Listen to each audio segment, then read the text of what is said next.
ሰላም ውድ የአደይ ቁም ነገር ቤተሰቦች እንደምን ቆያችሁልን? አደይ የቁም ነገር ዝግጅታችን ጀምሯል።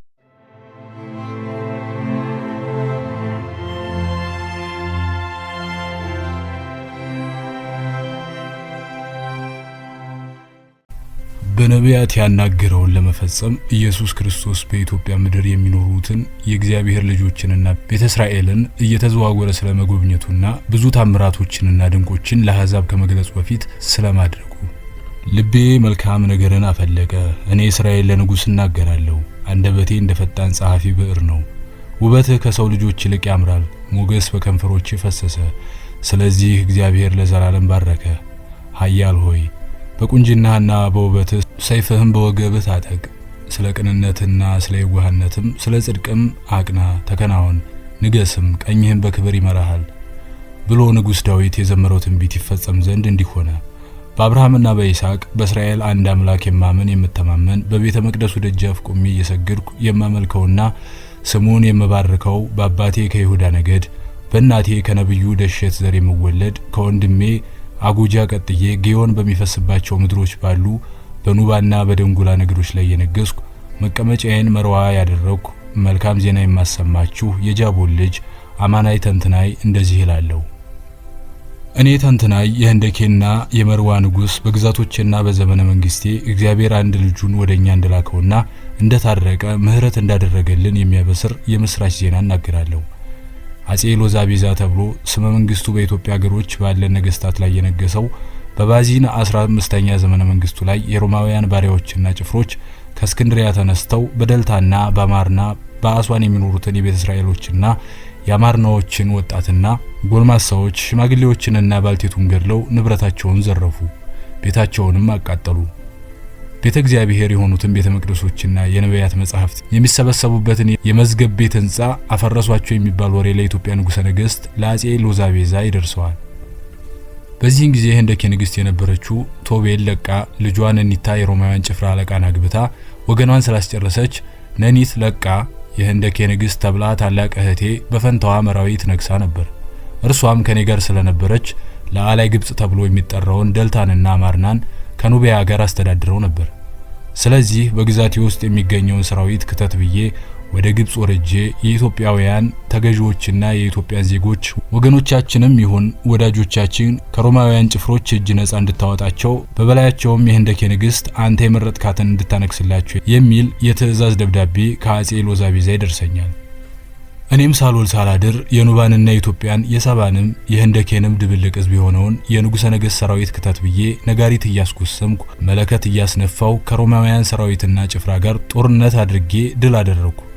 በእስክንድሪያዎች በሊቢያዎች እጅ የነበረውን የወገኖቻችንን ንብረትና ከሞት የተረፉትን ምርኮኞቻቸውን ሁሉ አስመለስኩ። ለባለ ንብረቱም ሀብቱን አስረከብኩ። ከዚያም ታናሽ እህቴን እቴ ህንደኬ ዣን የህንደኬ ንግስት ተብላ ከእህቷ ከመራዊት ቀጥላ እንድትነግስ አደረኩ። ይህም የሆነው መቃቢያን በተባለው መጽሐፍ አስቀድሞ ተጽፎ ነበርና ትንቢቱ በእኔ ላይ ይፈጸም ዘንድ ነው። የሜዶን መንግስት ትጠፋለች፣ የሮም መንግስት በመቄዶንያ ላይ ፈጽማ ትጸናለች፣ የነነዌም መንግስት በፋርስ መንግስት ላይ ትጸናለች፣ የኢትዮጵያ መንግስት በእስክንድሪያ መንግስት ላይ ትጸናለች። አሕዛብ ሮማውያን ይነሳልና የሞዓብ መንግስት በአማሌቅ መንግስት ላይ ትጸናለች። ወንድም በወንድሙ ላይ ይነሳል፣ ይጠፋ ዘንድ እንደተናገረ እግዚአብሔር ተበቅሎ ያጠፋል።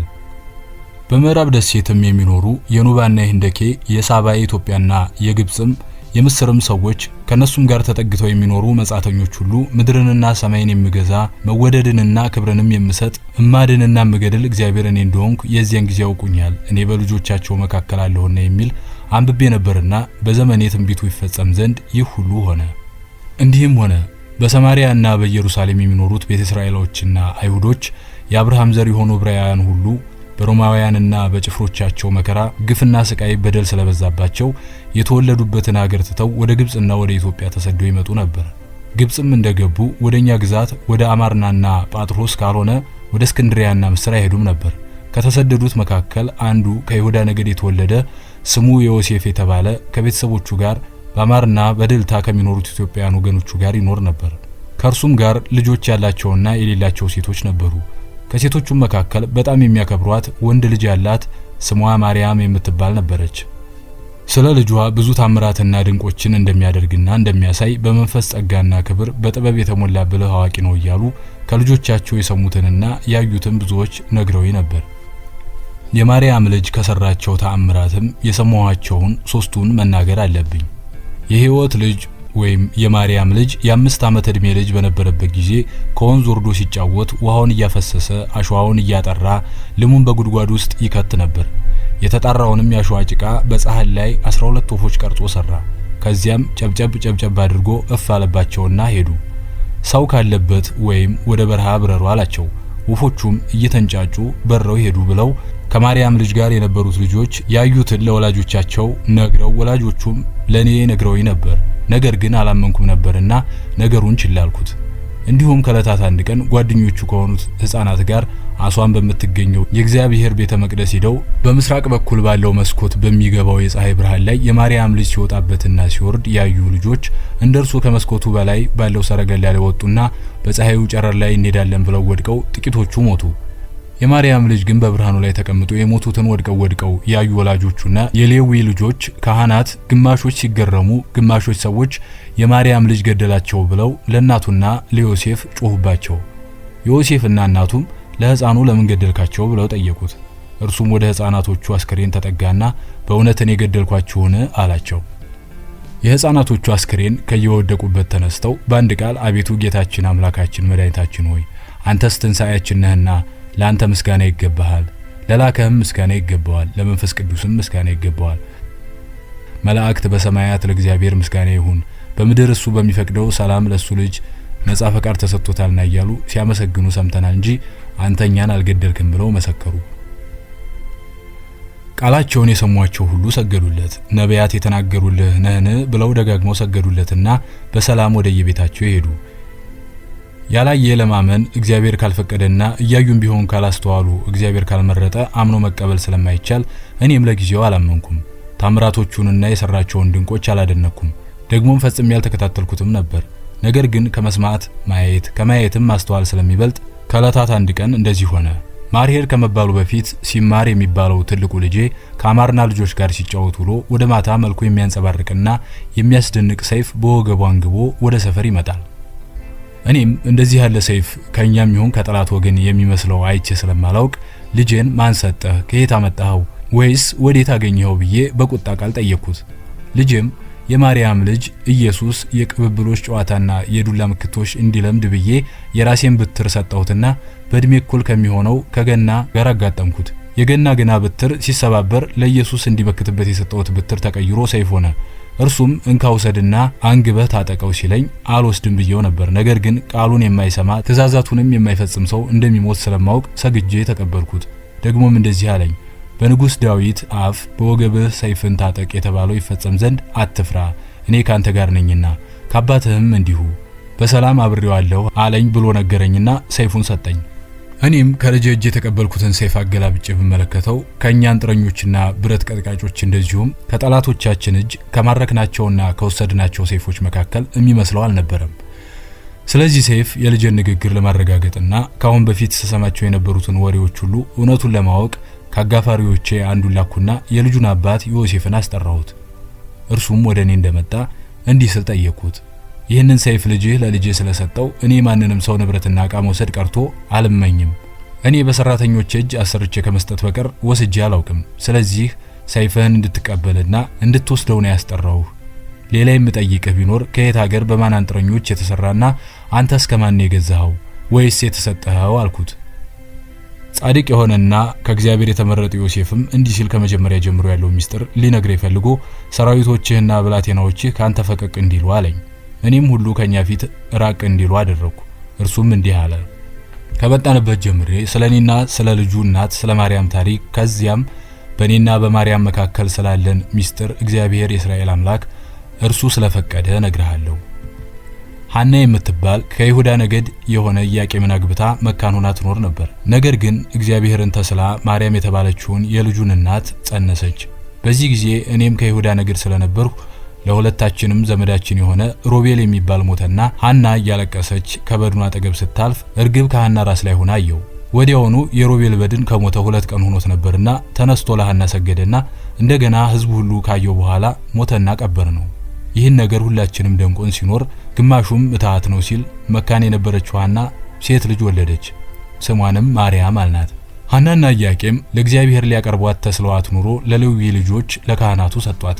ከዚያም ከልጅነቷ ጀምሮ ብዙ ታምራትን እያደረገች አደገች።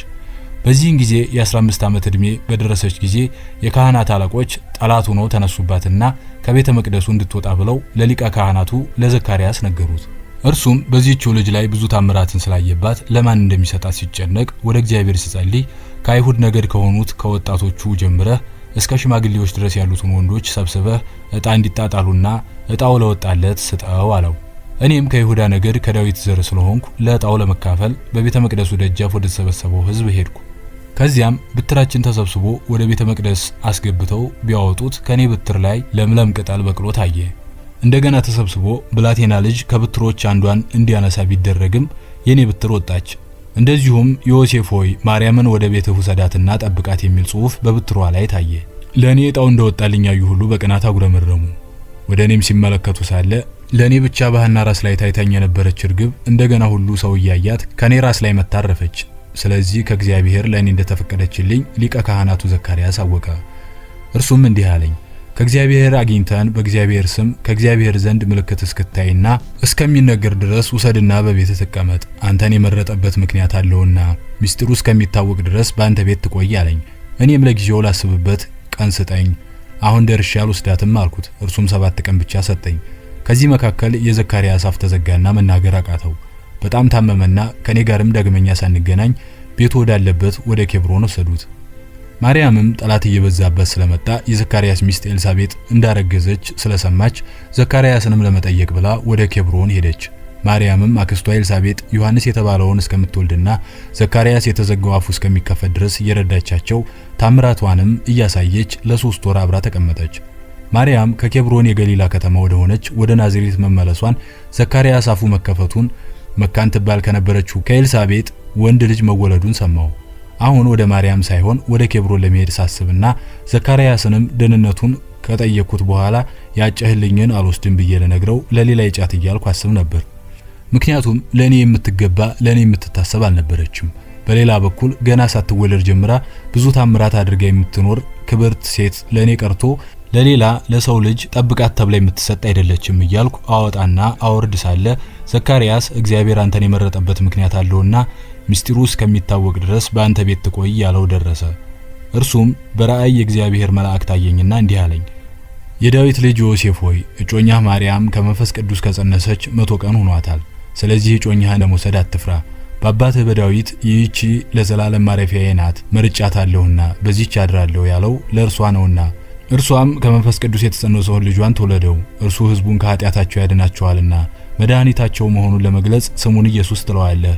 በነቢዩ በኢሳይያስ ከእግዚአብሔር ዘንድ እነሆ ድንግል ትጸንሳለች፣ ልጅንም ትወልዳለች፣ ስሙንም አማኑኤል ይሉታል የተባለው በእርሷ ተፈጸመ። አማኑኤል ማለት እግዚአብሔር ከሕዝቡ ጋር ወይም ከኛ ጋር ማለት ነውና ይህ ሁሉ ሆኗል ሲለኝ ከእንቅልፌ እኔም ነቃው። ከዚያም ሳልውል ሳላድር ወደ ቤት ያመጣኋትና አገለግላትና እላላካት ነበር። ማርያምንም ወደ ቤቴ በመወስድበት ጊዜ የ4ኛ ወር ነፍሰ ጡር ነበረች። እኔም እየጠበቅኩና እያገለገልኩ በቤቴ 5 ወር እንደቆየች ከአውግስጦስ ቄሳር እያንዳንዱ ሰው ስሙ ይጻፍ ዘንድ ትእዛዝ ወጣ። እኔ ከማርያም ጋር እጻፍ ነበር። ከናዝሬት ተነስተን ወደ ዳዊት ከተማ ቤተልሔም ሄድን። በዚያም በእንግድነት ሳለን ልጇን ወለደች። ልጁ በሚወለድበት ጊዜ ከሰማይ ልጁ እስካለበት ድረስ የብርሃን ሰረገላ ታየ። በዚያውም የእግዚአብሔር መላእክቶች ሲወጡበትና ሲወርዱበት ለስሙም ክብርና ምስጋና ሲያቀርቡለት እናቱና እኔ ሰማን አየን። ወዲያውኑ ወገኖቼ ኢትዮጵያውያን በፊቱ ቆመው ሰገዱለት፣ ገጸ በረከትም አቀረቡለት። በጣም ደስ አላቸው። ከእርሱ ጋርም ቅዱሳን መላእክት ክብር ለእግዚአብሔር በአርያም ይሁን፣ ሰላምን በምድር ለሰውም በጎ ፈቃድ እያሉ ሲያመሰግኑ አስተውያ አየኋቸው። ያሉትንም ሁሉ ሰማው። እንደዚሁ ከመላእክት አለቃ አንዱ በንግሥት ማክዳ ምድር በቀራንዮ ቀሬና ለነበሩት እረኞች በዳዊት ከተማ በቤተልሔም መድኃኒት ክርስቶስ መወለዱን የምስራች ሲነግራቸውና ያዩትንም ሁሉ ሄደው እንዲናገሩ ስላዘዛቸው ነቢያት ከእግዚአብሔር ዘንድ ክርስቶስ እንደሚወለድ የተናገሩት አባቶቻችን በተስፋ ሲጠብቁት የነበረው መድኃኒት ክርስቶስ ተወለደ እያሉ እኛ እስካለንበት ድረስ እየዘመሩ መጥተው ያዩትንና ስለ ሕፃኑ የተነገራቸውን ሁሉ ነገሩን። እኔና እናቱም ከምድር ዳርቻ ተነስተው ስለመጡት ጠበብት ነገስታትና ስለ ቀራንዮ እረኞች፣ ስለ እግዚአብሔር መላእክት፣ በአጠቃላይ ስለ ልጇ በሰማያትና በምድር ስለተደረገለት ክብር አይተን ተደነቅን። እኔም የልጁን እናት ከነቢያት አንዱን ትወልዳለች አልኩ እንጂ ሰማያትንና ምድርን የፈጠረ በእርሱም ውስጥ ባሉ ሰራዊት አፍ የሚመሰገን የሚከብር የእግዚአብሔር ልጅ አልመሰለኝም ነበር። ነገር ግን ልጁ ሲወለድ መላእክትና የሰው ልጆች በአንድ ላይ ሆነው ሲያመሰግኑት ካየውና ከሰማው በኋላ የጌታዬን እናት እመቤቴን፣ የፈጣሪዬን እናት ድንግልን፣ የአምላኬን እናት ሕይወቴን ማርያምን እርሷን ላገለግል እግዚአብሔር እንደመረጠኝ አወቅኩኝ። አስቀድመው አባቶቻችን ነቢያት ስለ ልጇና ስለ ማርያም እንደተናገሩላትና እርሷ እንደሆነች ፈጽሜ አወቅኩ። በእርሷም ተማመንኩ። ከዚያች ዕለት ጀምሬ ልጠብቃት ላገለግላት ቃል ኪዳን አደረግኩ። በልጇም ስም ማልኩ። የጌታዬን ስም ከእግዚአብሔር መላእክት አንዱ ገብርኤል ስሙ መድኃኒት የሆነ ክርስቶስ ጌታን ኢየሱስ በሉት እንዳለን የዓለም መድኃኒት መሆኑን ለመግለጽ ኢየሱስ አልነው። እኔና እናቱም ወደ ናዝሬት ሳንመለስ ለ2 ዓመት ያክል በቤተልሔም ተቀመጥን። ንጉሥ ሄሮድስም ከጠበብት ነገስታት የተሰጠውን ክብር በመፍራት በሌላ በኩል እነሱ የሰገዱለትን ብገድል ሰምተው መጥተው ይገድሉኛል ብሎ ለጊዜው ምንም አላለንም ነበር። ነገር ግን ስለ ልጁ ከምድር ዳር ሳይቀር ነገስታት መጥተው ሰገዱለት፣ ገጸ በረከትም አቀረቡለት። ለኔም የመጡበትንና የሰገዱበትን ሳይነግሩኝ ወደ ሀገራቸው ተመለሱ ብሎ በሮም መንግስት ቄሳር ለሆነው ለአውግስጦስ ይጽፍለታል። ቄሳርም ሄሮድስ ወደ ሮም እንዲመጣና ነገሩን አበርትቶ እንዲናገር መልስ ይጽፍለታል። ሄሮድስም ወደ ሮም ሂዶ ከካህናት አለቆች ከህዝብ ጸሐፊዎች የሰማነውን በጉባኤው ላይ ስለ ክርስቶስ በነቢያት መጻሕፍት የተነገረለትን የአባቱንም የዳዊት መንግስት እንደሚመልስና እንደሚነግስ ተናገረ። ወዲያውኑ የሮም መንግስት ጉባኤ አድርጎ ከተማከረ በኋላ በቤተልሔም የተወለደው ልጅና የልጁ እናትና አባት ተይዘው ወደ ሮም እንዲመጡ፣ ነገር ግን አይሁዶች ልጁን ለመደበቅና ለማሸሸት ከሞከሩ በቤተልሔም ከተማና ገጠር ቤት የሚኖሩትን የእስራኤልን ልጆች ከ3 እና ከ2 ዓመት በታች የሆኑትን ሁሉ እንዲገድሉ በአውግስጦስ ቄሳር መንግስት ታዘዘ። ሄሮድስም ከአውግስጦስ መንግስት በተሰጠው ትእዛዝ ወደ ኢየሩሳሌም ከሮም ሲመለስ ገና ከመንገድ ሳለ የእግዚአብሔር መልአክ በራእይ ተገልጾ ሄሮድስ የማርያም ልጅ ሊገድሉ ይፈልገዋልና ተነሳ፣ ሕፃኑንና እናቱን ይዘህ ወደ ግብጽ ሽሽ፣ እስክነግርህም ድረስ በዚያው ቆይ አለኝ። እኔም ወዲያውኑ በሌሊት ከሞግዚቱ ከሰሎሜና ከእናቱ ጋር ልጇን ይዘን ወደ ዮርዳኖስ ደረስን። በዚያም ዮርዳኖስ ሞልቶ ነበርና ሕፃኑ ውሃውን በእጁ ሲነካው ከሁለት ተከፈለ። በውስጡ የነበሩት አሳዎችም በደስታ እየዘለሉ ወደኛ መጡ። ጠላትም በኋላችን እንደመጣ ስለሰማን በደረቁ ተሻገርን። ዮርዳኖስንም እንደተሻገርን እንደገና ተመልሶ እንደነበረው ሆነ። በብዙ ታምርና መከራ ወደ ከርከሚሺ ኤርትራ ባህር ደረስን። በዚያም እንዳለን በቤተልሔምና በአውራጃዋ የሚገኙትን የሚኖሩትን ሕፃናት ሄሮድስ ከእናቶቻቸው ፊት እንደገደላቸው ሰማን። እኛም በጠላት እጅ እንዳንወድቅ እያልን ስንጨነቅ የዮርዳኖስ ወንዝ ወደ ኋላው ተመልሶ ደርቆ እንደተሻገርን የኤርትራን ባህር ከሁለት ተከፈለችና እኛን በደረቁ አሻገረችን። ከዚያም በእልልታና በደስታ የሕፃኑ እናትና እኔም እግዚአብሔርን እያመሰገንን ከወገኖቻችን ጋር ወደ ሀገራችን እስከምንመለስ ድረስ መተን ተቀመጥን እንጂ እኔ የሰልፍና የጦር ሰው አይደለሁም። ከብትር በቀር ሰይፍ የሚባል መታጠቅ ቀርቶ ይዤ አላውቅም። ስለዚህ ልጅህ ለልጄ ሰይፍ ሰጠው ያልከው የማርያም ልጅ ከመባሉ የእግዚአብሔር ልጅ ከመባልም በፊት እሱ ራሱ እግዚአብሔር ነበር። ለዚህ ነው ዳዊት እግዚአብሔር አለኝ አንተ ልጄ ነህ እኔ ዛሬ ወለድሁ ሲል ስለ እርሱ ሆኖ የተናገረ። እኔ አባት ሆነው አለው እርሱም ልጅ ይሆነኛል ሲል በነቢዩ ሳሙኤል ተነገረ። እንዲሁም ከመወለዱ በፊት ነቢይ ኢሳይያስ እንዲህ ብሏልና ሕፃን ተወልዶልናልና ወንድ ልጅም ተሰጥቶናልና አለቅነትም በጫንቃው ላይ ይሆናል፣ ስሙም ድንቅ መካር፣ ኃያል አምላክ፣ የዘላለም አባት፣ የሰላም አለቃ ተብሎ ይጠራል ሲል መከር ብሎ አስተማሪነቱን፣ ኃያል አምላክ ብሎ ፈጣሪነቱን፣ የዘላለም አባት እግዚአብሔርነቱን፣ የሰላም አለቃ መንግስትነቱን ለዘላለም እንደሆነና ሰላምም ፍጻሜ እንደሌለው አስቀድሞ ያናገረ እርሱ እንደሆነ አምናለሁ እንጂ አባቱ አይደለሁም፣ እርሱም ልጅ አይደለም፣ ጌታዬ አባቴ አምላኬ እንጂ። ሆኖም ለእናቱ ምክንያት ሆኜ ላገለግላት ልጠብቃት አብሬ እንዲሰደድ ያዘጋጀኝ ሰው ነኝ። የእግዚአብሔር ስም ይክበር ይመስገን ለዘላለሙ ቸር ነውና፣ ቸርነቱና ምሕረቱ ባንተና በቤተሰብህ በወንድምህ ይሁን። እኛም መጥቶ የጎበኘን ወደ እርሱም አገርም እንድንሄድለት የለመነን ነውና አለኝ።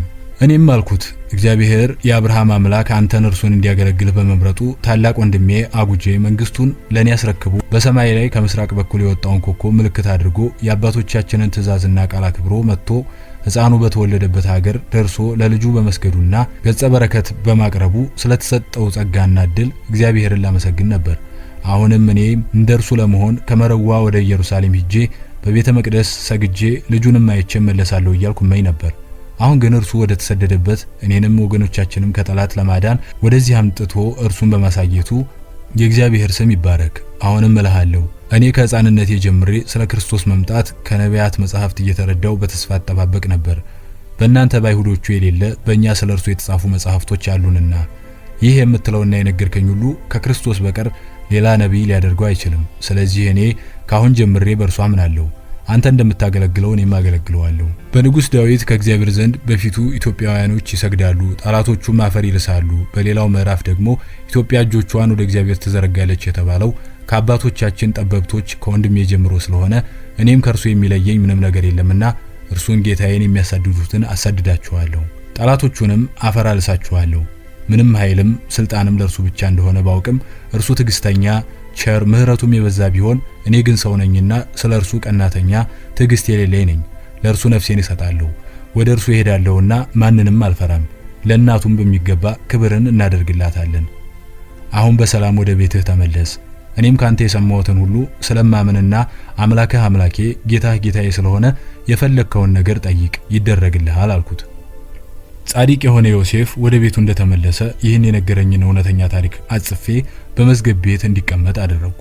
በኑቢያ ዋና ከተማ መርዋ መቀመጫዬን አደረግኩና ጊዮን በሚፈስባቸው ምድሮች ሁሉ ስልጣን ያለኝ አማናቱ ተንትናይ ስለሰማሁት ስለ ማርያም ልጅ ከኢየሩሳሌም ወደዚህ ስለመምጣቱና ስላደረጋቸው ታምራትና ድንቆችም እየተደነቅኩና ወደፊት ለማደርግለት አገልግሎት ሳስብ መጀመሪያ አባቶቻችን ነቢያት ስለ እርሱ የጻፉትን ልመልከት አልኩ።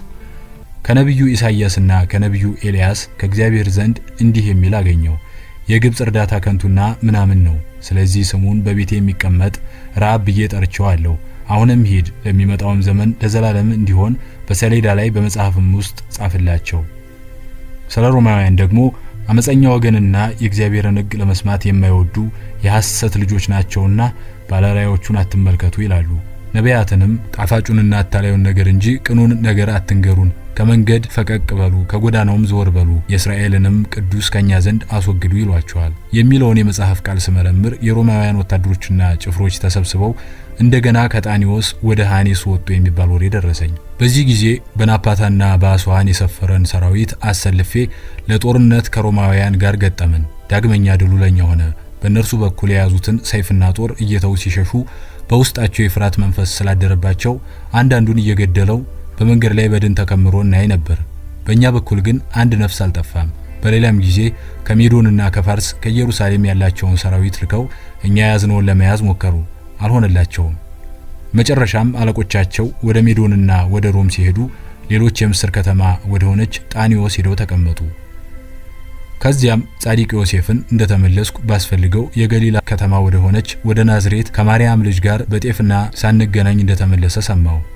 እኔም አገር ሰላም ሆኖ ጸጥ እንዳለ እቴ ህንደኬ ዣን በህንደኬ መንግስት ላይ አንግሼ ሹምሽር አድርጌ ባለስልጣኖችንና አለቆችን በሰራዊቶቹ ላይ ካሾምኩ በኋላ በሰላም ወደ መርዋ ተመለስኩ። እንደዚህም ሆነ ለጻድቅ ዮሴፍ ስለ ማርያም ልጅ ስለ ኢየሱስ ቃል የገባሁለትን አንዲቱን ነገር ሳላደርግለት መልኩን ብቻ በማየት በመለያየታችን ሳዝን ስተክዝ ኖር ነበር። ከለታት በአንድ ቀን ከርሱ በመለየቴ በድሌም ሆነ በእግዚአብሔር እያዘንኩ በሰገነት ባለችው ዛፍ ስር ተቀምጬ ሳለ የተጎነጎነ ጠጉር ባንገቱ ወርዶ ደረቱን ያለበሰው መልኩ የተወለገና የተጎሳቆለ ጎልማሳ ወጣት ከአድባሩ ዛፍ ስር ተቀምጦ አየነው ብለው የቤት ልጆች ይነግሩኛል። እኔም የሳዱንያንና የቃዴስም ምድረ በዳ አቋርጦ የመጣ የእግዚአብሔር ሰው እንግዳ ይሆናል፣ ወይም ከሌዊ ነገድ የሆነ አንዱ ናዝራዊ ካህን ይሆናል። ለሁሉም አምጡትና ወደ እንግዶች ማረፊያ አዳራሽ አምጡት። በዚያም እግሩን ጠቡት፣ ሰውነቱንም የሚታጠብበት ውሃ በገበታ አቅርቡለት፣ የሚለብሰውም መጎናጸፊያ ስጡት፣ የሚተኛበትንም አልጋ አንጥፉለት። ፈጽሞ ድካሙ እስከሚለቀው ድረስ የመጣበትን አትጠይቁት፣ እኔ ራሴ ጠይቀዋለሁ አልኩና የቤት ልጆችን አዘዝኳቸው። እነሱም እንዳልኳቸው አደረጉለት። እኔም የሌሊት ጸሎቴን ለእግዚአብሔር ካቀረብኩና ከጸለይኩ በኋላ ሌሊቱን ሙሉ ስለ ማርያም ልጅ የሕይወት ዜና የሚነግረኝ አጥቼ ስጨነቅ ሳስብ ሳወጣ ሳወርድ ሳለ ይህ እንግዳ ከኢየሩሳሌም የመጣ ይሆናል፣ ስለ ማርያም ልጅ ስለ ኢየሱስ ዜና ሳያውቅ አይቀርም፣ ለሁሉም ይንጋና ጠይቀዋለሁ፣ ወይም እግዚአብሔር ጸሎቴን ሰምቶ መልእክተኛውን ወደ እኔ ልኮት ይሆናል። ይህ እንግዳ ሰው ኢየሱስ አለ ካለኝ አባቶቻችን በተስፋ ሲጠባበቁት ኑረው ሳያዩት አረፉ። ነገር ግን እነርሱ በሩቅ ሆነው ያዩትና እንደሚመጣም የተናገሩት ትንቢት ተፈጽሞ ወንድሜና ሌሎች ነገስታት ከተወለደበት ሀገር ድረስ ሄደው ከሰማይ መላእክትና ከከዋክብት ብርሃን ጋር በአንድ ላይ ሰገዱለት፣ ገጸ በረከትም አቀረቡለት። እኔም እንደነርሱ ሄጄ ጋዳ አቀርብለታለሁ፣ ከእግሩ ስርም እወድቃለሁ፣ ደግሜ ደጋግሜ ሰግዳለሁ፣ ያለኝን ሁሉ ለእርሱ አስረክበዋለሁ፣ ከእርሱ አግኝቼዋለሁና። ለአባቶቼ የተሰጠ የጸጋና የክብር እድል ለኔም በርሱ እስካመንኩ ድረስ የማይሰጥ ነገር የለም። ስለዚህ ሳላረጅና ጉልበቴ ሳይደክም መሄድ አለብኝ እያልኩ አስብ ነበር። ወዲያውኑ የቤት ልጆች መልኩ የጠወለገና የጎሰቆለ ጎልማሳ ወጣት ያሉት ቃል በአእምሮዬ እንደገና እንደ መብረቅ ብልጭ አለብኝና የነብዩን ኢሳይያስ መጽሐፍ ስለርሱ የተናገረውን ስመለከት እንዲህ የሚል አገኘው።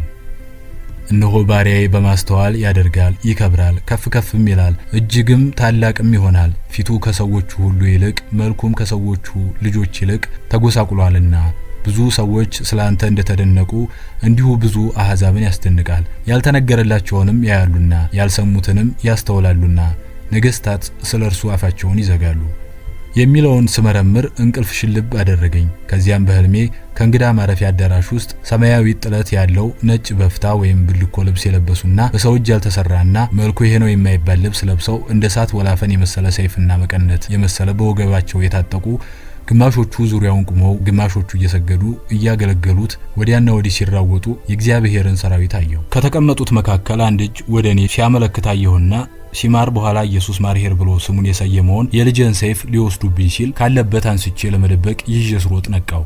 ከዚያም እንደዚህ ያለ ህልም አይቼ ስለማላውቅ በቤቴ እንግዳ ማረፊያ አዳራሽ ያለ እንግዳ የእግዚአብሔር ሰው እንደሆነ አወቅኩ። ወዲያውኑ የነግ ጸሎቴን በእግዚአብሔር ቤተ መቅደስ ከጸለይኩና ለእግዚአብሔር ክብር ከሰገድኩ በኋላ ህልሜንም ለማንም ሳልናገር የእግዚአብሔር ሰው ወዳለበት የእንግዳ ማረፊያ አዳራሽ ሄድኩ።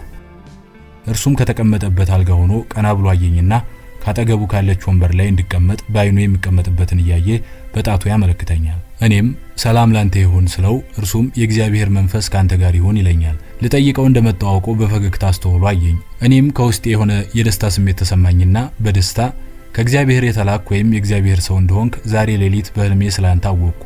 ነገር ግን ካንተ አፍ ለመስማትና ለማወቅ ስለፈለኩ ነው ወደ አንተ የመጣው። ስለዚህ አስቀድሜ የምጠይቅህ ስምህ ማን ይባላል? ማንንስ ትፈልጋለህ? ወይንስ ምንድነው የምትፈልገው? ከየት ሀገር መጣ? ወዴት ሀገርስ ትሄዳለህ? አልኩት። እርሱም ጧትም ሆነ ማታ ስሙን የምትጠራው እጓለ ሕያው እርሱ ነው፣ አይተኸዋልም። የመጣ ወደ ላይ እስከሚሄድ ከላይ ነው። የምፈልገውም የተበተነውን የአብርሃምን ዘር የሆነውን ሁሉ ከተበተነበት የምሰበስብበት ጊዜው ስለደረሰ ልሰበስብ የጠፉትንም በጎች ፈልጌ በአንድ ወገን አደርግ ዘንድ ከኢየሩሳሌም መጣው ይለኛል። እኔም ስሜን ታውቀኛለህ፣ እጓለ ሕያው ነው፣ ጧትም ሆነ ማታ ስሙን የምጠራው ያለውን ነገር በህሊናዬ እያወጣው እያወረድኩ እንዲህ አልኩት። ከሁሉ በላይ አድርጌ በጣም የምፈልገውንና የእርሱን ነገር ለመስማት የምጓጓለት አንድ ሰው አለ። እርሱም በግብጽ ሳለው ስሟ ማርያም ከምትባል የተወለደ ነገዱ ከይሁዳ የሆነ ስሙንም ሳስበውና ስጠራው ደስ የሚለኝ ኢየሱስ የሚባል አንድ ልጅ ነበረ። ስለ ኢየሱስም እንደተረዳሁት ከእግዚአብሔር የመጣ ወይም የተላከ ነብይ እንደነበረ ፈጽሜ አምናለሁ። እርሱ የሚያደርጋቸውን ታምራትና ድንቆች ከሰው የተወለዱ ሁሉ አያደርጓቸውም። ካለፉት አባቶቻችን ነቢያት መካከል አንዱ እንኳ እንደ እርሱ ታምር ያደረገ የለም። ነገር ግን ስለ እርሱ እንደሚመጣና ሰውንና እግዚአብሔር እንደሚያስታርቅ ስሙም ክርስቶስ የዓለም መድኃኒት እንደሚባል ተናግረዋል፣ አስተምረዋል፣ በመጻሕፍቶቻቸውም ተጽፏል። ስለዚህ እኔ እርሱ ክርስቶስ እንደሆነ ስለማምን ዜናውን ለመስማት እናፍቃለሁ። ድንገት ሳላስበውና ሳልጠነቀቅ ስለተለየሁት እርሱም ከአገልጋዩ ዮሴፍና ከእናቱ ማርያም ጋር ወደ ኢየሩሳሌም ስለተመለሱ እኔም እንዲሁ ወደ ሀገሬ ስለተመለስኩ ሳዝን እኖራለሁና ስለዚህ የተሰማኸው ነገር ካለ ንገረኝ አልኩት። እጓለ ሕያው የተባለው እግዚአብሔር ሰውም ትክ ብሎ አየኝና እጁን አንስቶ ከራሴ ላይ ያደረገና እንዲህ አለኝ። ወዳጅ ሆይ መልኩን ለማየት የምትፈልገው ቃሉንም ለመስማት የምትጓጓው ጧትና ማታ በጸሎትህ የምትጠራውና ከእርሱ ጋር ለመኖር የምትመኘው በተስፋ የምትጠባበቀው የምታናግረው እርሱ እኔ ነኝ አለኝ። እኔም እርሱ መሆኑን ሲነግረኝ በደስታ ብዛት ከእግሩ ስር ወድቄ እንዲህ አልኩት። በአንተ በተስፋ መጠባበቄን መፈቀርህንና መወደድክንም መፈለግህንም እያወቅ ወይም እንደ ሽቱ በሕይወቴ ላይ አፍስሰህ አንተ ይህንን ያክል ዘመን መልክህን ለማየት ቃልህንም ለመስማት የምፈልግህና የምጓጓ ወይም የናፈኩህ መሆኔን እያወቅ ለ17 ዓመት ለምን ጨከንክብኝ? በትናንትናይቱ ዕለት የሕይወቴ ጌታ የመንፈሴ ባለቤት ሳለህ እንደ እንግዳ የሰማያትና የምድር ንጉሥ ሳለህ እንደ ተራ ሰው ለምን ትመጣለህ? ወይስ አንተ መሆንክን ለምን አልተናገርክም? አልኩት። እርሱም እንዲህ ሲል መለሰልኝ። በትናንትናይቱ ቀን እንግዳ ሆኖ ለመጣብህ ለእግዚአብሔር ብለህ ወደምታስተናግድበት ቤት ብላቴናዎችን አምጡ ታልካቸው እንጂ ከየት መጣ ማንስ ትባላለህ ያለኝ አልነበረም። አንተም አልጠየከኝም።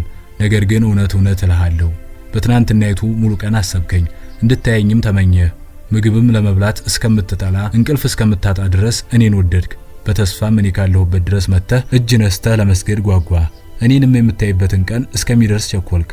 ለኔ ብለህ ለምታደርገው መልካም ነገር አስበህ ለመፈጸም ናፈክ። በህብረት ቁመው እንደሰገዱልኝ እንደ ወንድሞችህ አንተም ወድቀህ ልትሰግድልኝ ተመኘ። ገጸ በረከትም ልታቀርብልኝ በልብህ ቃል ኪዳን አደረክ። ስለኔ በመጽሐፍት አስቀድመው የተጻፉትን አስተውለህ መረመርካቸው፣ አነበብካቸው፣ እኔም በልብህ ላይ ጻፍኳቸው። አንተም ወዳጅ ሆይ ስላንተ በመጽሐፍ እንዲል ተጽፏል። ይጠራኛል እመልስለትም አለው። በመከራውም ጊዜ ከእርሱ ጋር እሆናለሁ፣ አድነዋለሁ፣ አከብረውም አለው። ረጅም ዕድሜ አጠግበዋለሁ፣ ማዳኔንም አሳየዋለሁ ሲል ከእግዚአብሔር ዘንድ በእስራኤል ልጅ በዳዊት አፍ ተነግሯል። እውነት እልሃለሁ ከእግዚአብሔር በነቢያት አፍ ከተነገረው ቃል ውስጥ አንዱ አትቀርም፣ ትፈጸማለች እንጂ። እንደ ወንድሞች መጥተህ ለመስገድና ገጸ በረከት ለማቅረብ ለአንተ አልተጻፈም። እግዚአብሔር በሁሉ ዘንድ ስላለ ለክብሩ ስትል በአጸደ መቅደሱ ሆነህ ሰገድክለት፣ ስሙንም አመሰገንክ። የቅዱሳን ወንድሞች ክብር በአንተ አለ፣ ለእነርሱ የተሰጠ ጸጋም ከእግዚአብሔር ዘንድ ተሰጠ። ስለ ወንድሞቼ በመጽሐፍ የተጻፈው ተፈጸመ። ስለ እርሱ በፊቱ ኢትዮጵያውያን ይሰግዳሉ። የተርሴስና የደሼቶች ነገስታት ስጦታን ያመጣሉ። የአረብና የሳባ ነገስታት እጅ መንሻ ያቀርባሉ። ነገስታት ሁሉ ይሰግዱለታል። ይህ ሁሉ ሆኗል አለኝ። እኔም ኩላሊቴን የመረመረ ልቤንም ያወቀ መንፈሴንም የመራና በመንፈሱ የጎበኘኝ ከእግዚአብሔር የመጣ እርሱ ራሱ መሆኑን አምኜ ከእግሩ ስር ወድቄ ሰገድኩለት። እግሮቹ የተረገጧቸውን መሬት ሳምኩ። እንዲህም አልኩኝ፣ አቤቱ መረመርኸኝ አወቅከኝም። አንተ መቀመጤንና መነሳቴን አወቅ፣ ሐሳቤን ሁሉ ከሩቅ አስተዋልህ። ፍላጋዬንና እረፍቴን አንተ መረመርህ፣ መንገዶቼን ሁሉ ቀድመህ አወቅ። ያመጻ ቃል ባንደበቴ እንደሌለ አቤቱ አንተ እንሆ የቀደመውንና የኋላውን አወቅ። አንተ የፈጠርኸኝ እጅህንም በላይ አደረግህ። እንዲሁ እንደኔ በንጉሥ ዳዊት አፍ አስቀድሞ ከእግዚአብሔር የተነገረውን ትፈጽም ዘንድ ወደዚህች ምድር መጣህ። ስለ አንተ እንደዚህ ብሏል፣ ከእስራኤል የተበተኑትን ይሰበስባል፣ ልባቸው የቆሰሉትን ይፈውሳል፣ ሕመማቸውንም ይጠግናል ተብሎ ተነግሯል። እንዲሁ በነቢዩ በኢሳይያስ ከእግዚአብሔር ዘንድ የተነገረ ትንቢት በዚያን ቀን እንዲህ ይሆናል፣ ለአሕዛብ ምልክት ሊሆን የቆመውን የእሴይን ሥር አሕዛብ ይፈልጉታል፣ ማረፊያውም የተከበረ ይሆናል። በዚያን ቀን እንዲህ ይሆናል፣ የቀረውን የሕዝቡን ቅሬት ከአስርና ከግብጽ ከጳጥሮስ ኑባና ከኢትዮጵያ ከኤላምና ከሰናኦር ከሐማትም ከባህርም ደሴቶች ይመልስ ዘንድ ጌታ እንደገና እጁን ይገልጣል። ለአሕዛብም ምልክትን ያቆማል። ከእስራኤል የተጣሉትን ይሰበስባል፣ ከይሁዳም የተበተኑትን ከአራቱ የምድር ማዕዘኖች ያከማቻል የተባለው አሁን ስላንተ እንደተጻፈና ባንተ እንደተፈጸመ አወቅኩ። ነገር ግን ምን ነው ጌታዬ፣ የሁሉ ፈዋሽ የሁሉ ጌታ ስትሆን ለምንድነው መልክህ የጎሰቆለ ሰውነትህስ የከሳ አልኩት። እርሱም እውነት እውነት እልሃለሁ ስለኔ በነቢዩ ኢሳይያስ የተነገረውን በዛሬ ሌሊት መረመርክ። እንዲህ የሚል ፊቱ ከሰዎች ሁሉ ይልቅ መልኩም ከሰዎች ይልቅ ተጎሳቁሏልና ብዙ ሰዎች ስላንተ እንደተደነቁ እንዲሁ ብዙ አሕዛብን ያስደንቃል። ያልተነገረላቸውንም ያያሉና ያልሰሙትንም ያስተውላሉና ነገስታት ስለርሱ አፋቸውን ይዘጋሉ የሚለውን አንብህ አልመረመርክምን? ወይስ አላስተዋልክምን? በእውነት ስለኔ ኢሳይያስ ተናገረ። የሰማውን ነገር ማን አምኗል? የእግዚአብሔር ክንድ ለማን ተገልጧል? በፊቱ እንደ ቡቃያ ከደረቅም መሬት እንደ ስር አድጓል። መልክና ውበት የለውም። ባየነውም ጊዜ እንወደው ዘንድ ደም ግባት የለውም። የተናቀ ከሰውም የተጠላ የሕማም ሰው ደዌንም የሚያቅሰው ሰውን ፊቱን እንደሚሰውርበት የተናቀ ነው። እኛም አላከበርነውም።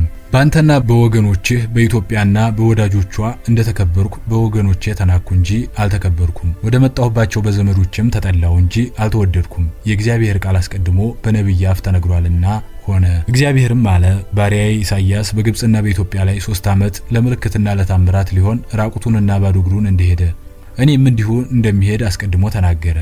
እውነት እውነት እልሃለሁ የሰው ልጆች የሚደርስባቸውን ግፍና መከራ፣ ረሃብና ስደት መቀበል ይገባናል አለ። እጓለ ሕያው ክርስቶስ ምክሩንና ትምህርቱን እየተቀበልን ለ7 ቀናት ከኛ ጋር በፍቅርና በደስታ ተቀመጠ። ቤታችንም ባረከው ቀደሰውም።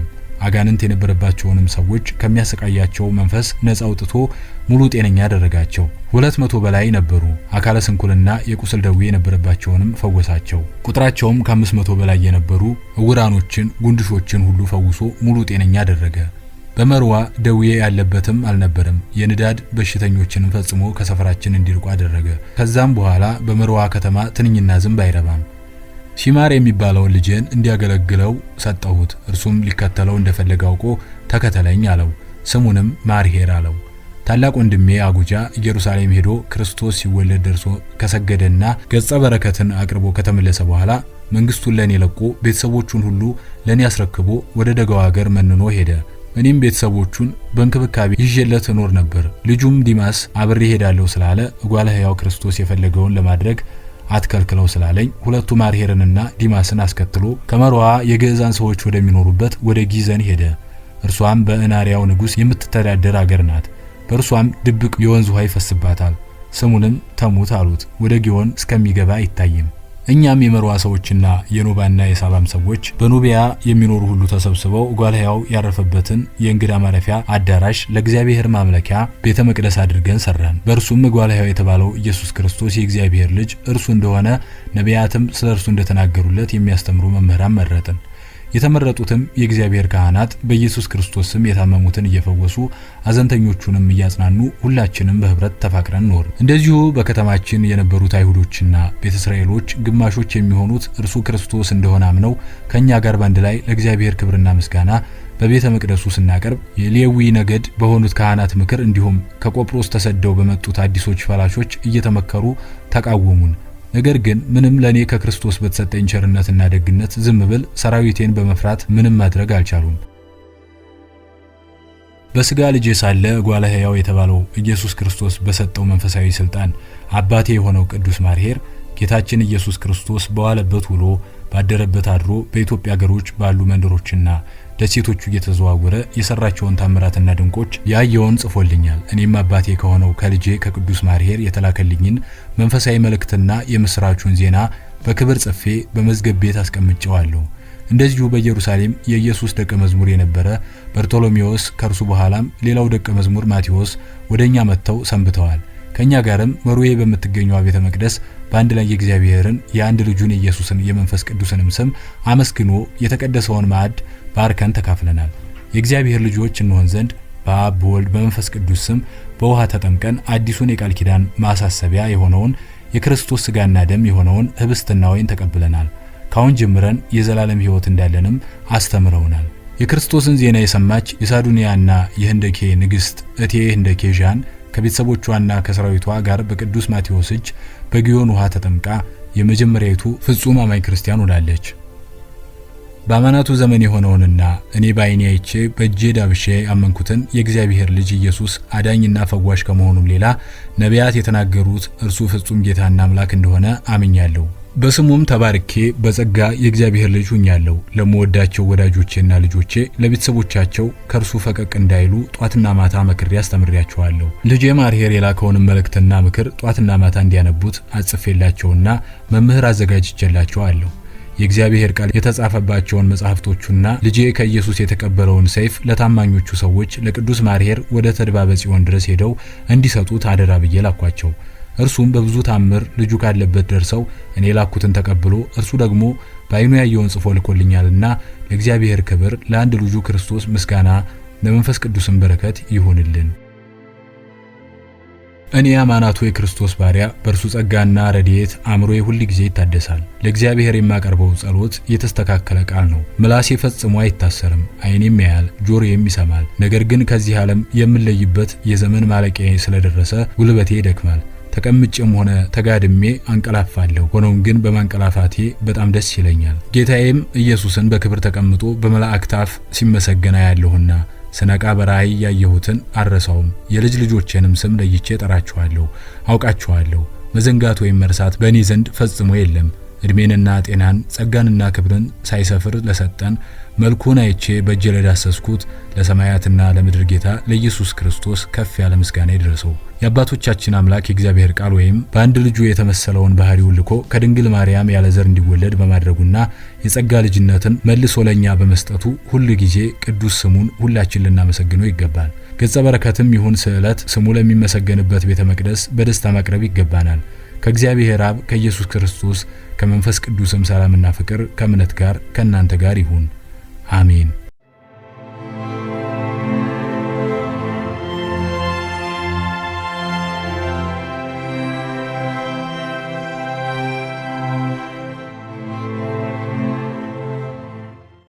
እጓለ ሕያው የተባለው ኢየሱስ ከሁለቱ አገልጋዮቹ ከማርሄርና ከዲማስ ጋር የግዕዛንና የአጋዚያንን ነገዶች ወደሚኖሩበት ወደ ጊዘንና ወደ ዳሞ ለመሄድ ተነሳ።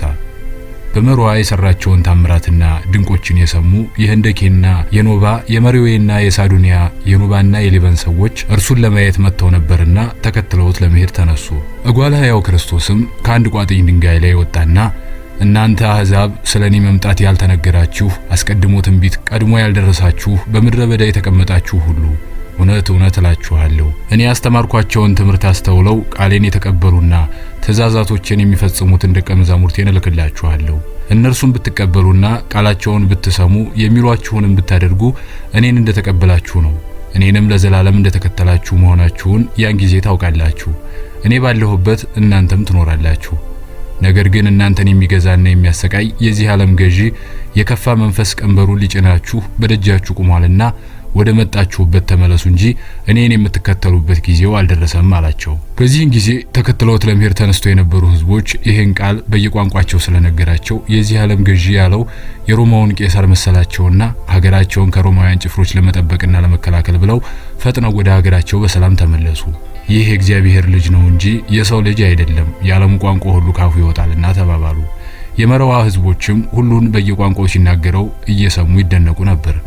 ከዚያም ከሁለቱ አገልጋዮቹ ጋር በጊዮን ወንዝ ዳር ለዳር በሚኖሩ የሱካውያንና የማሲያን ነገዶች ወደሚኖሩበት ደረሱ።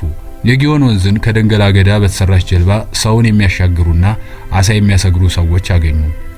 በዚህ ጊዜ ዲማስ ጀልባዋን ለሚቀስፉና ለሚያሻግሩት ሰዎች ከናንተ ጋር ለመሻገር እንፈልጋለንና ባካችሁን በጀልባችሁ አሻግሩን አላቸው። እነርሱም እኛ ከምናውቀውና ከንጉስ መልእክተኛ በቀር የማናውቀውን ሰው በጀልባችን ማሻገር ቀርቶ መነጋገር አንችልም። አድርገን ብንገኝ የንጉሳችን ያማናቱ ተንትናይ ባለሟል የጦር አበጋዝና አዛዡ ገረቢ ይገለናል። ለነፍሳችን ወጥመድ አትሆኑን አሉት። ዲማስም እኛ ከንጉስ ተንትናይ የመጣን ከመሆናችን ሌላ እኔ የደጉ የንጉሳችሁ ያጉጃ ልጅ ዲማስ ነኝ።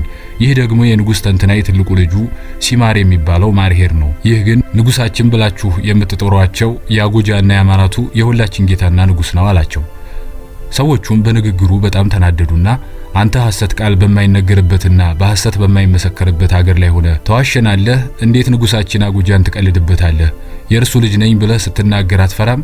የእርሱ ልጅ መሆን ቀርቶ ከባሪያዎቹ መካከል አንተ አንዱ ልትሆን አትችልም። የእርሱ ልጁ ብትሆን ኖሮ በብዙ ሺህ ሰራዊት ታጅበህ በባለሰረገላ አልጋ ትመጣለህ እንጂ እንደዚህ እንደተራሰው አትሆንም። ይሄን ደግሞ የንጉሳችሁ ንጉስ የሁላችን ጌታ ነው አልክ። ከአማናቱ ተንትናይ በላይ ያለ ንጉስ ቢኖር የሚያመልከው ፈጣሪውና የነገስታቶቹ አለቃ በኢትዮጵያ ተራሮች ላይ የተቀመጠው ብቻ ነው አሉና ተቆጥተው ጀልባቸውን ወደ ወንዝ ባህር አስገቡና እየቀዘፉ ይሄዱ። ጌታችን ኢየሱስ ክርስቶስ ግን የሚናገሩትንም እየሰማ የሚያደርጉትንና የሚያሳዩትን ቁጣያቸው ነበር። እነዚህ ለጌታቸው ታማኞች በመሆናቸው የማያውቁትን ሰው ባለማሻገራቸውና ለንጉሳቸው ቀናኢ ሆነው በመቆጣታቸው አደነቃቸው እንጂ አልገሰጻቸውም ነበር። ግን ጀልባዋ ወደ ወንዙ ባህር መካከል ስትደርስ ውሃውን ኢየሱስ በእጁ ሲነካው ወዲያው ሰዎቹን ይዛ የምትንሳፈፈው ጀልባ ተመልሳ ኢየሱስ ክርስቶስ ከቆመበት ከወንዝ ዳር በበላዩ የነበሩትን ሰዎች ጥላ ወደ ክርስቶስ 3 ጊዜ ሰግዳ ከባህሩ ጠረፍ ወጣ ወደቀች። ሰዎቹም ደንግጠው እንደገና ወደ ባህሩ ለማስገባት ቢሞክሩ እንዳለ ድንጋይ መስላ አልንቀሳቀስ አለች። ኢየሱስ ክርስቶስም መጎናጸፊያውን ከማርሄር ትከሻ ወሰደና ከባህሩ ላይ ጣላት። መጎናጸፊያውም እንደ ሳንቃ ቀጥ ብላ ከባህሩ ላይ ተንሳፈፈች። እንዲሁ ከደንገል የተሰራችው ጀልባ ወደ ባህሩ እንድትገባ አዘዛት። እርሷም ወደ ባህሩ ገባች። ኢየሱስ ክርስቶስም ሁለቱን አገልጋዮቹን ይዞ ከመጎናጸፊያዋ ላይ ወጥቶ ቆመ። በዚህን ጊዜ መጎናጸፊያይቱ እንደ መርከብ በባህሩ ላይ የጊዮን ወንዝ ውሃ ወደሚመጣበት ተጓዘች። በባህር ዳር ለዳር የነበሩት አሳስጋሪዎችና ጀልባ ቀዛፊዎች ወደ ክርስቶስ ሰገዱ። ከወንዙ ዳር ለዳር ብዙዎችም አብረውት በደስታና በእልልታ እያመሰገኑት ተከተሉት። እርሱም ልጆቻችሁ የሚበሉት የአሳ ስጋ ይፈልጋሉና አሳችሁን አጥምዱ ይያዙላችሁማል አላቸው። ከዚያም ተመልሰው ለየራሳቸው መሸከም እስከሚያቅታቸው ድረስ ብዙ አሳ አገኙ። ሁሉም በደስታ የሆነውን ሁሉ ላዩት ለመናገር ወደ መንደሮቻቸው ሄዱ። ኢየሱስ ክርስቶስ ከሁለቱ ደቀ መዛሙርት አገልጋዮቹ ጋር በጊዮን ወንዝ አድርገው ደንጋ ወደሚባል ሀገር ደረሱ። ለሁለቱ አገልጋዮቹ ምግብ እንዲያመጡለት በደንጋ ሀገር ውስጥ በምትገኝ መንደር ወደ ዶቅማ ላካቸው። በዚያም በዶቅማ የሚኖሩ ጎሳዎች የዱር እንስሳና የዱር አውሬ ለማደን ሂደው በመንደሩ ውስጥ ከአይነውራን ባልቴቶችና ሽማግሌዎች በቀር ሌላ ሰው ስላጡ ተመልሰው ይሄዱ። ሁሉም በጣም ተርበው ነበርና መሄድ ቀርቶ መናገር እንዳቃታቸው አወቀ። ኢየሱስ ክርስቶስ ከጥላው ካረፈበት ዛፍ ላይ ወጣና ቅርንጫፉን በእጁ ነካው። ከዚያም ዛፉ እንደ ወይን ዛላ ፍሬ መሰለ ጥቁር ፍሬ አፈራ። ቅርንጫፉ መሸከም እስከሚያቅተው ድረስም ሆነ። ከዚያም ሸምጦ ብሉ ብሎ ለዲማስና ለማርሄር አውርዶ ሰጣቸው። እነርሱም በሉና ሆዳቸው ሞላ። ምድሪቱም በዛፉ ፍሬ ተሞልታ አዩ። ክርስቶስም አገልጋዮቹ በልተው እንደጠገቡና ድካማቸው እንደጠፋ አውቆ በሉ እንግዲህ ከበላችሁ ከዚህ ፈቀቅ እንበል አላቸውና ከዶቅማ ተነስተው ጎንጋ ወደ ተባለ ሀገር ደረሱ። ኢየሱስ ክርስቶስ ከሁለቱ አገልጋዮቹ ጋር በደንጋ ሀገር በጎንጋ ከአንድ ትልቅ የዝግባ ዛፍ ስር ተቀምጠው ሳለ በምሳሌ እንዲህ ሲል ለሁለቱ ደቀ መዛሙርቱ ተናገረ። በአንዲት ሀገር ውስጥ የሚኖር አንድ ባለጸጋ ነበረ። ለእርሱም 7 ልጆች ሲኖሩት ከ7ቱ ልጆቹ የመጨረሻውን ልጅ በጣም ይወደው ነበረ። እንደዚህም ሆነ ከዕለታት አንድ ቀን የመጨረሻው ልጁን አስከትሎ ወደ በጎች መንጋ ይዞት ይሄዳል። ከበጎች መካከል አንዲቱ በግ ምጥ ተይዛ የበግ እረኞች ሲያዋልዷት ሕፃኑ ልጅ ተጠግቷል። በጊቱም እንደተገላገለች ግልገሏን ስትልስ ሕፃኑ አየ። የተወለደውን ግልገል መዳበስና እኔ ካላቀፍኩት ብሎ በጓን ላዋለዷት እረኞች ይናገራል። አባቱም ልጅ ግልገሉን ይታቀፈው ይላቸዋል። ሕፃኑም የተወለደውን ግልገል በግ ሲዳብስ ሲያቅፍ ይውላል። ከዚያም ከአባቱ ጋር ግልገሉ እንደታቀፈ ወደ ቤት ይመለሳሉ። አባትየውም ልጁ የበጉን ግልገል እንደወደደው አውቆ ይሰጠዋል። በዚህን ጊዜ ሕፃኑ የበጉ ግልገል ከኔ ጋር እንደዋለ ከኔ ጋር ካልተኛ ብሎ ስላስቸገረ አባቱም ተውት አብረው ይተኙ ብሎ ስለፈቀደ አብረው ሁለቱም በአንድ አልጋ ላይ ይተኛሉ። ከዚያች ቀን ጀምሮ ሕፃኑና የበጉ ግልገል ለትንሽ ሰዓት ሲለያዩ በጉ ሕፃኑን ፍለጋ፣ ሕፃኑ ግልገሉ በጉን ፍለጋ ጩኸት በጩኸት ይሆናል። በዚህን ጊዜ የሕፃኑንና የግልገሉን መዋደድና መፋቀር ያዩ ሰዎች ይደነቁና ይገረሙ ጀመር። ሆኖም ግን ለቤተሰብ ችግር ሆነ። ክፉ መንፈስም በሁለቱ ፍቅር ቀና። ምንም አባቱ ለልጁ የወደደውን በግ ከፊቱ አታርቁበት ቢል የባለጸጋው ሚስት ክፉ መንፈስ በውስጡ አደረና መናፍስት ወደሚጠሩ እየሄደች ሁለቱ የሚለያዩበትን ዘዴ እንዲነግሯት ትጠይቃለች። የሄደችባቸው መናፍስት ጠሪዎችና ሐሰተኞች ነቢያት ሁሉ በጉን አርደሽ በደሙ የሕፃኑን ገላ ጠቢበት፣ ከዚያ ልጅሽ ደህና ይሆንልሻል ይሏታል። እርሷም ወደ ቤቷ ተመልሳ ለባለቤቷ ታማክረዋለች። ነገር ግን የልጁ አባት በቁጣ ቃል እንዲህ ያለ ነገር ሁለተኛ እንዳልሰማ ይላታል። እሷ ግን የባለቤቷን ወዳጆች ካህናቱንና አረጋውያንን ማማከር አልተወችም። እንዲሁም በጉ በሌቦች እጅ ታፍኖ ወደ ሌላ ሀገር እንዲወስዱላት 30 ዲናር ከፈለቻቸው። የሌቦች አለቃ የበጉን ጠቦት በሌሊት አሰርቆ ወደ ሌላ ሀገር አስወሰደው። የበጉ ጠቦትም ከተወሰደበት ሀገር በ33ኛው ቀን ተመልሶ መጥቶ ከሕፃኑ ጋር ሲጫወት ይታያል። የበጉ ጠቦትና የሕፃኑን መዋደድና መፋቀር ያየ ክፉ መንፈስ በአገሩ ሰዎች ላይ ተሰራጨና በጉ የሚታረድበትን ዘዴ ለማግኘት ወደ አባቱ ወዳጅ ወደ ካህኖች ይሄዳል። ካህናቱም የልጁን አባት አስጠርተው ለሕፃኑ ተመሳሳይ በግ እንዲቀርብለት የሕፃኑ ወዳጅ በግ እንዲታረድ ይመክሩታል። ለጊዜው አይሆንም ይባል እንጂ ካህናቱም ሆነው አዛውንቱ የበጉን መታረድ ጧትና ማታ እየጠየቁ ስላስቸገሩት እሺ እንደፈቀዳችሁ አድርጉት ይልና ልጁን ከተኛበት አስነስቶ ራቅ ወዳለ የበግ መንጋ ወዳለበት ይዞት ይሄዳል። ባለጸጋውም ቀኑን ሙሉ የሚወደው የልጁን ሁኔታ ልቅሶውን፣ ሐዘኑን ተመልክቶ እርሱም እንደ ልጁ አለቀሰ። ከዚያም ሲጨልም ወደ ቤት ይመለሳሉ። አሁንም ሕፃኑ በጉን ከሰፈር ሲያጣው ጮሆ ያለቅስ ጀመር። ምግብና ውሃም አልወስድም ብሎ ጦሙን ደክሞት ተኛ። የሕፃኑ እናት ልጇ ደክሞት እንደተኛ አውቃ ተደብቃ የበጉን ደም አምጥታ ሕፃኑን ትቀበዋለች። ከዛም ይነቃና እንደገና ማልቀስ ይጀምራል። ትንሽ ቆየት ብሎ ከተኛበት በጉን ፍለጋ በጓዳ ይገባል። በዚህን ጊዜ የታረደው የወዳጁ በግ ራሱ በቆዳው ተሸፍኖ በአንድ ቦታ ጥግ ተሸብልሎ ያገኘዋል። ከተቀመጠው የበግ ቆዳ አጠገብ የተሳለ ቢላዋ ያገኝና ባገኘው ቢላዋ ሕፃኑ የራሱን አንገት ቆርጦ የበጉን ራስ ታቅፎ ቆዳውን ለብሶ ይሞታል። አባቱም የልጁን ድምጽ ከሰማው ጊዜው ስለበዛ ሕፃኑ ወደተኛበት ሂዶ ሲያጣው ደንግጦ ሲፈልግ ከጓዳው ውስጥ የበጉን ራስ ታቅፎ ቆዳውንም ለብሶ በቢላዋ ስለት አንገቱን ቆርጦ ራሱን ገድሎ ሞቶ ያገኘዋል። በዚህን ጊዜ ባለጸጋው ካለው ንብረትና ሀብት ካሉት ልጆቹ መካከል አብልጦ የሚወደው ልጁ በበጉ ፍቅር የተነሳ መሞቱን አይቶ ጮኸ፣ አለቀሰ። ሚስቱም ይገድለኛል ብላ ከባሏ ሸሽታ ወደ ዘመዶቿ ሄዳ ተቀመጠች። ባለጸጋውም የሚወደውን የልጁን ሬሳና የበጉን ቆዳና ራሱን ሊበላ የተዘጋጀውን ስጋውን ሁሉ በአንድ ላይ አድርጎ ለራሱ ባዘጋጀው መቃብር ያስቀብራል። ምንም ለጊዜው ልጁና በጉ በአይነ ስጋ ይለዩት እንጂ በአእምሮው ሁለቱም እየተመላለሱ ሲዘሉ፣ ሲጫወቱ፣ ተቃቅፈው ሲተኙ፣ የሚበሉትንም ሆነ የሚጠጡትን አብረው ሲጋሩ በአይነ ህሊናው ያያቸው ነበር። አንዳንድ ጊዜማ ብቻውን ወደ ኮረብታው ወጥቶ ሲቀመጥና ወደ ቤቱም ሂዶ ሲተኛ ድምጻቸውን መስማት ጀመረ። በአንድ ላይ በአንድ ሰገነት በፍቅርና በደስታ እንዳሉ አወቀ። አሁን አንድ ላይ የነርሱ መኖር የልጁንና ልጁ የሚወደውን የበጉን ናፍቆትና ትዝታ ሊቀንስለትና ሊረሳቸው ስላልቻለ እርሱም ይሄን ዓለም ንቆና ጠልቶ ልጁ ወደ ሄደበትና ልጁ ወደሚኖርበት የሰላም ዓለም ሄዶ ለመኖር ፈለገ። የበጉ ጠላቶች የነበሩትን ሰዎች ሳያስቡት የልጁን ጠላቶች ካጠፋቸው በኋላ በልጁ ሞት ለራሱ ክብር ሞትን ሻረና ሕይወትን ሰጠ። መውደዱንም በልጁ መቃብር ላይ አሳየ። ሞቱንም ለተካፈሉት ሁሉ ምህረቱን ገለጸላቸው። የምህረቱንም ጸጋ አለበሳቸው። እንዲሁም ርስቱን በልጁ ምክንያት አወረሳቸው፣ ከእርሱ ለእርሱ ሆነዋልና። አሁንም ማንኛውም ሰው ከሚወደው የበለጠ ስለሌለ ለሚወደው ነገር ሁሉ ራሱን አሳልፎ ይሰጣል። ስለዚህ እናንተም ለምትወዱት እንዲሁ አድርጉ አላቸው። ዲማስም አለው፣ ጌታዬ ይህን ታሪክ ምሳሌ ለኛስ ወይስ ላንተ ነው የመሰልከው? የምሳሌ ሚስጥሩን ብትገልጽልን እንድናውቀው አለው። ጌታችንም አለው፣ የእግዚአብሔር ልጅ እንደሚታረድ በግ ተመስሎ ወደዚህ ዓለም የሰው ልጅ አፍቅሮ መጥቷል። ነገር ግን እውነት እውነት እላችኋለሁ የከፋ መንፈስ በውስጧ የነገሰባት ይህች ዓለም የዚህ ዓለም ልጇ የእግዚአብሔር ልጅ እንደሚወድና እንደሚከተለው አውቃ በእግዚአብሔር ልጅ ላይ ጠላት አስነስታ ታስገድለዋለች።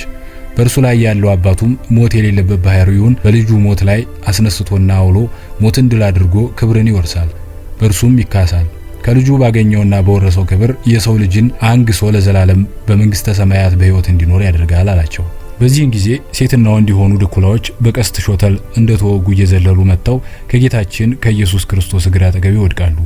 ወዲያውኑ በገላቸው ላይ የልብስ ቁራጭ የሌላቸው ገላቸው ሁሉ የተተለተለና የተቀነደበ ከ22 በላይ የሚሆኑ ጸሊማን ጥቁሮች ሰዎች በፍጥነት እየተሯሯጡ መጡ።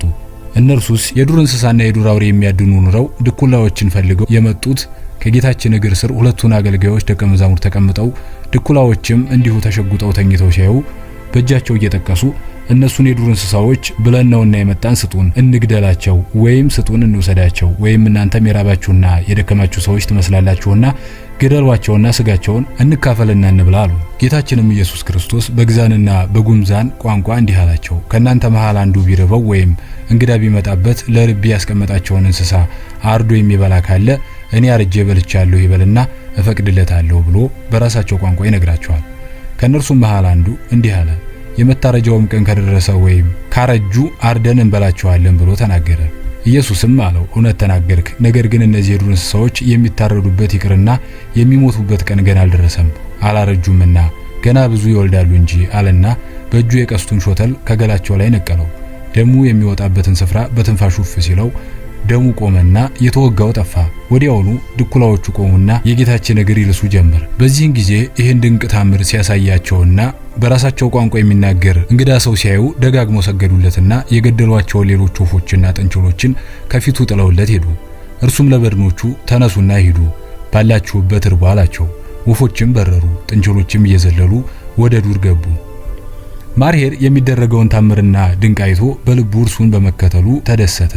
ዲማስ ግን ጌታዬ እነዚህ የዱር እንስሳዎች አንተ ክርስቶስ መሆንክን ማን ነገራቸው? ወይስ አንተ እንዲያውቁ ተገለጽክላቸው? አለው።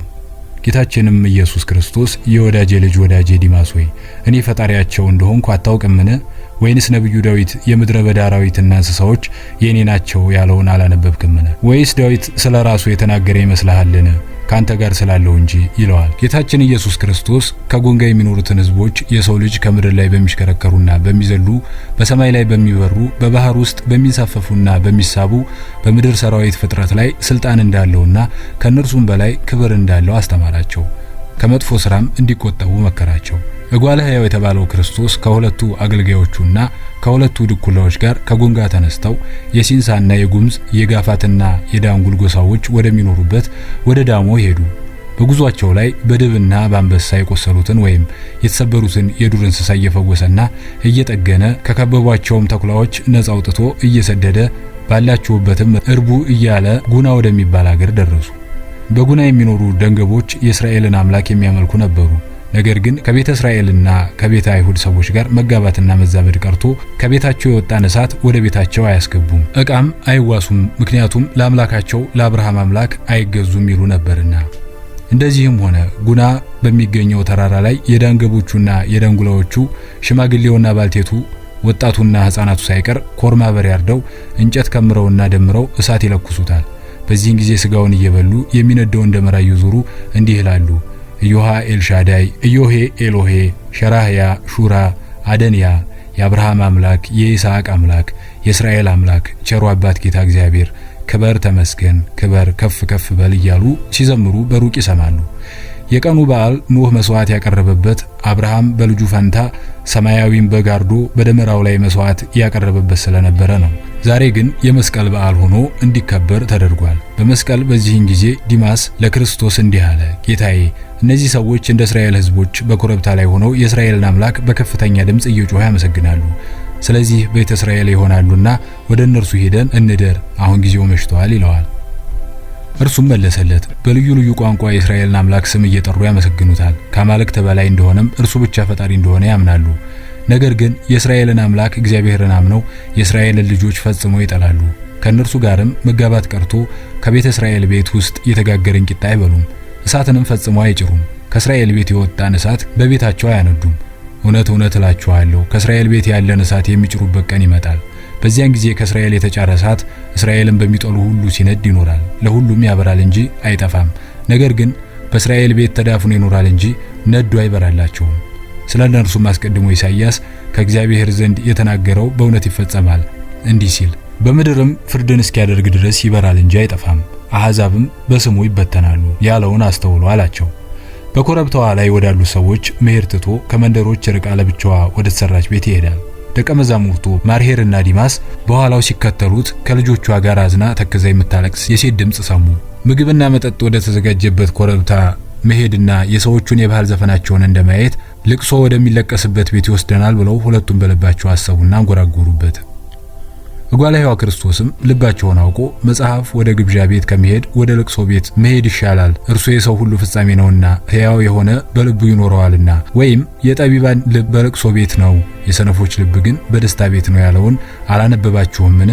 ወይስ እግዚአብሔር ልባቸው ለተሰበረ ቅርብ ነው፣ መንፈሳቸው የተሰበረውን ያድናቸዋል። የጻድቃን መከራቸው ብዙ ነው፣ እግዚአብሔር ከሁሉ ያድናቸዋል ብሎ ዳዊት በእውነት እንደተናገረ አታውቁምን?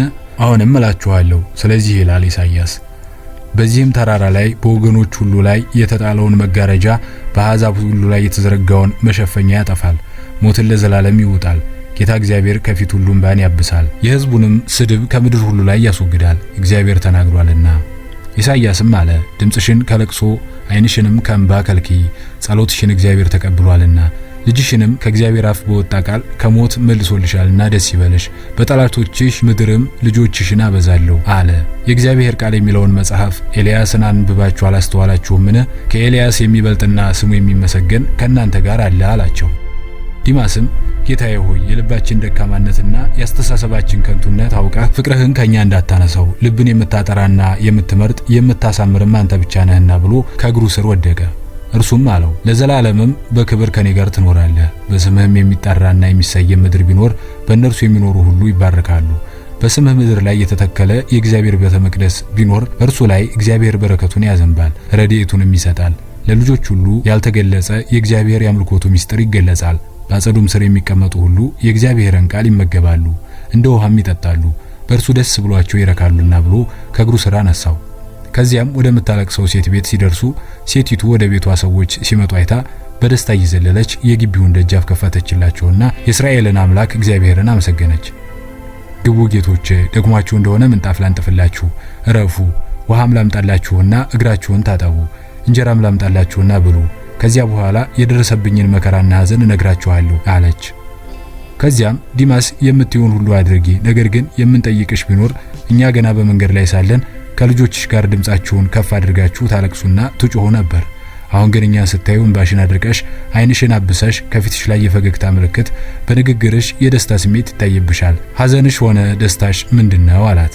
ሴቲቱም አለች፣ መጀመሪያ ረፉ ብዬ ነው እንጂ እኔም ሆንኩ ልጆቼ የምናለቅስ ባሌ ከሞተ 2 ቀን ሆኖታልና እኔም ሆንኩ ልጆቼ ሞተውን የባሌን በድን ከዚህ ቤት አውጥተን ወደ መቃብሩ ቦታ ተሸክመን ወስደን መቅበር ስላልቻለን ይሄው ከሞተ 2 ቀን ሆኖታል፣ ይሸታል። ለዚህ ነው እናንተን ገና በሩቅ ስትመጡ አይቼ የሞተውን የባሌን በድን ወስዳችሁ እንደምትቀብሩልኝ እግዚአብሔር ጸሎቴን ሰምቶ እናንተን እንደላከልኝ አምኜ ነው ጌቶቼ አለች። ዴማስም አለ፣ በዚህ ሀገር የሚኖሩት ወይም ከዚያ ማዶ ከሚታዩ ቤቶች የሚኖሩ ሰዎች ወይም በኮረብታው ላይ የእስራኤልን አምላክ እግዚአብሔርን እየጠሩ የሚዘፍኑትንና የሚደሰቱትን ነግረሽ ለምን መተው የባልሽን በድን ወስደው አይቀብሩትም? አንቺንስ ለምን አያስተዛዝኑሽም? አላት። ሴቲቱም ጌቶቼ እናንተ ለዚህ ሀገር ሰዎች እንግዶች ናችሁ።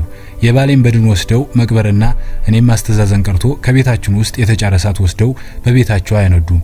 ዕቃም ከኛ አይዋሱም። የምንበላበትንና የምንጠጣበትን ዕቃ ፈጽመው አይነኩም፣ ፈጽመው ይጸየፉናልና። ነገር ግን የምሰራውን ሸክላ ብቻ ይገዙኛል እንጂ አለች። ዲማስና ማርሄርም አስቀድሞ ኢየሱስ ክርስቶስ ስለዚህ ነገር ነግሯቸው ስለነበር ከሐዘኗና ከመከራዋ ሁሉ ሊያነጻት ሊያድናት ፈጽሞ እንደሚረዳት ወደ እርሷ እንደመጣ አውቀው ወደ እርሱ የሚለውን ለመስማት ያዩት ጀመር። ኢየሱስም አለ፣ የምንያም ልጅ አዛንያ ሆይ ንቃ፣ ሞትን ካንተ አንስቻለሁና ብሎ ወደ ሞተው ሰው በድን ቀርቦ እፍ አለበት። የሞተውም ሰው ከእንቅልፉ እንደነቃ ሰው ብድግ አለና ሰገደለት። ልጆቹንም አቅፎ ሳመ። አባቶቻችን ነቢያት የተናገሩለት በተስፋ የምንጠብቀው መድኃኒትና ሕይወት ይሄ ነው ብሎ ለልጆቹና ለሚስቱ ተናገረ። ሚስቲቱም በመደነቅ ታስተናግድና ታገለግላቸው ጀመር። የኔን የድሃይቱን ድምጽ የሰማህ እንባዬን ያደረክ ሐዘኔን በደስታ የለወጥክ የአብርሃም አምላክ ስምህ ይባረክ ይመስገን እያለች በተንቀሳቀሰች ቁጥር በልቧ ታመሰግን ነበር። ክርስቶስ ከደቀ መዛሙርቱና ከሁለቱ ድኩላዎች ጋር የአዛንያን ቤት ከባረከና ከቀደሰ በኋላ ከጉንደራ የእስራኤል ልጆች ወደሚኖሩበት በርሱም ቤተ ሳህል የተባለ የእግዚአብሔር መቅደስ ወዳለበት ወደ ጣና ደሴት ለመሄድ ተነሳ። ከብንያም ነገድ የሚወለደውና ብረት እየቀጠቀጠ ወርቅና ብር እያነጠረ በጉንደራ የሚኖረው ያዛንያ አብሮ ሊሄድ ተነሳ።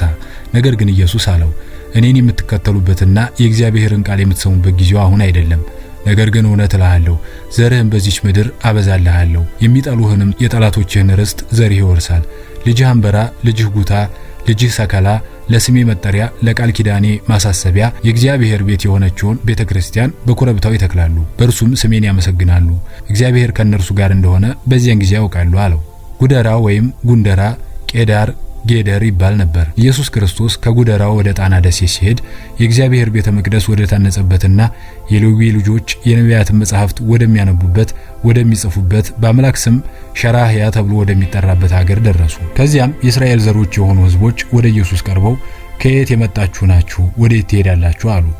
ዲማስም አለ፣ የመጣን ከጉንደራ ነው፣ የምንሄድም ወደ ቤተ ሳህል ነው። ሆኖም ግን በዚህ የእግዚአብሔር ቤተ መቅደስ አለ ስላሉን ወደ እርሱ ሄደን ልንሰግድና በውስጡ ያሉትን የእግዚአብሔር ልጆች ልንጎበኝና ልናያቸው ነው አላቸው።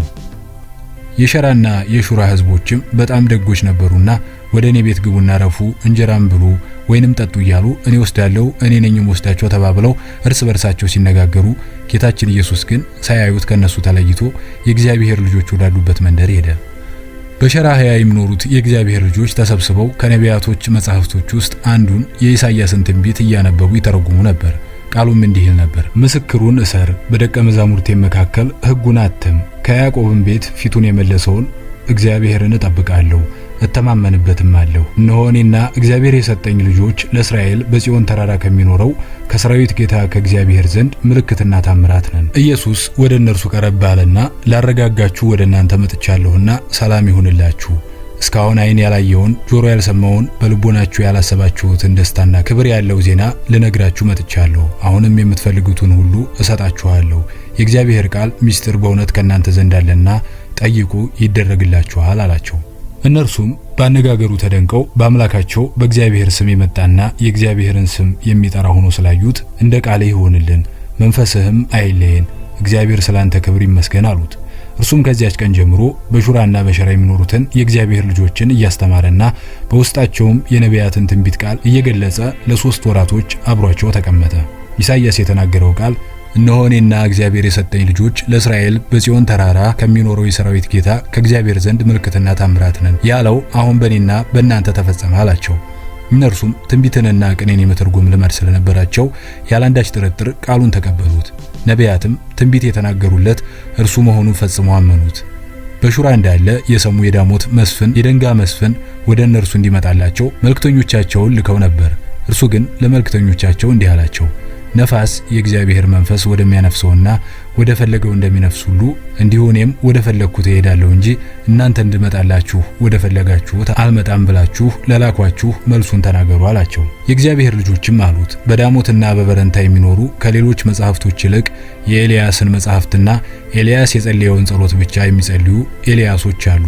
እነርሱም ዝናማት እንዲዘንቡ ወይም እንዳይዘንቡ ይሰቅላሉ፣ በረዶም እንዲወርድ ወይም እንዳይወርድ ያደርጋሉ። ለእነርሱ ነፋሳት እንደሚታዘዙላቸው አጋንንት እንደሚያገለግሏቸው እናውቃለን።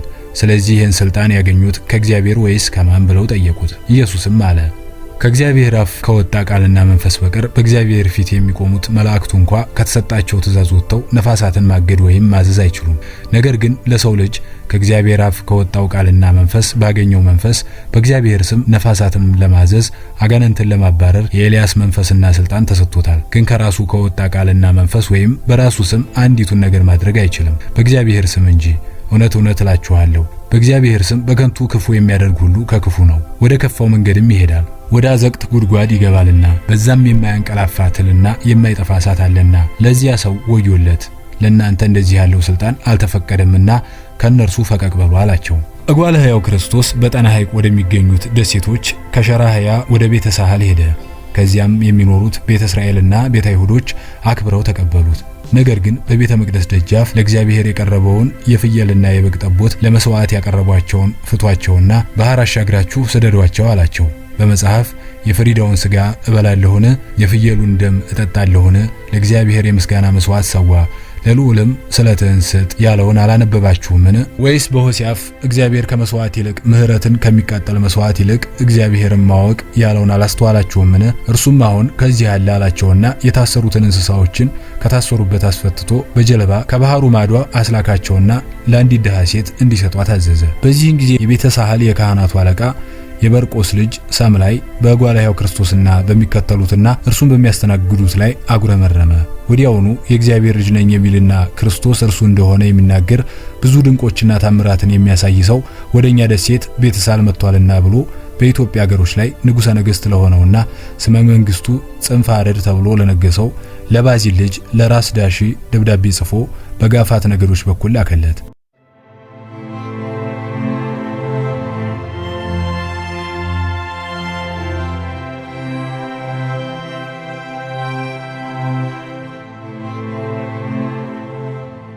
ጽንፈ አረድ በአክሱም ከተማ ቤተ መንግስት ሆኖ ደብዳቤውን አነበበና ነገሩን ለሚመለከታቸው ለካህናቱ አስተላለፈ።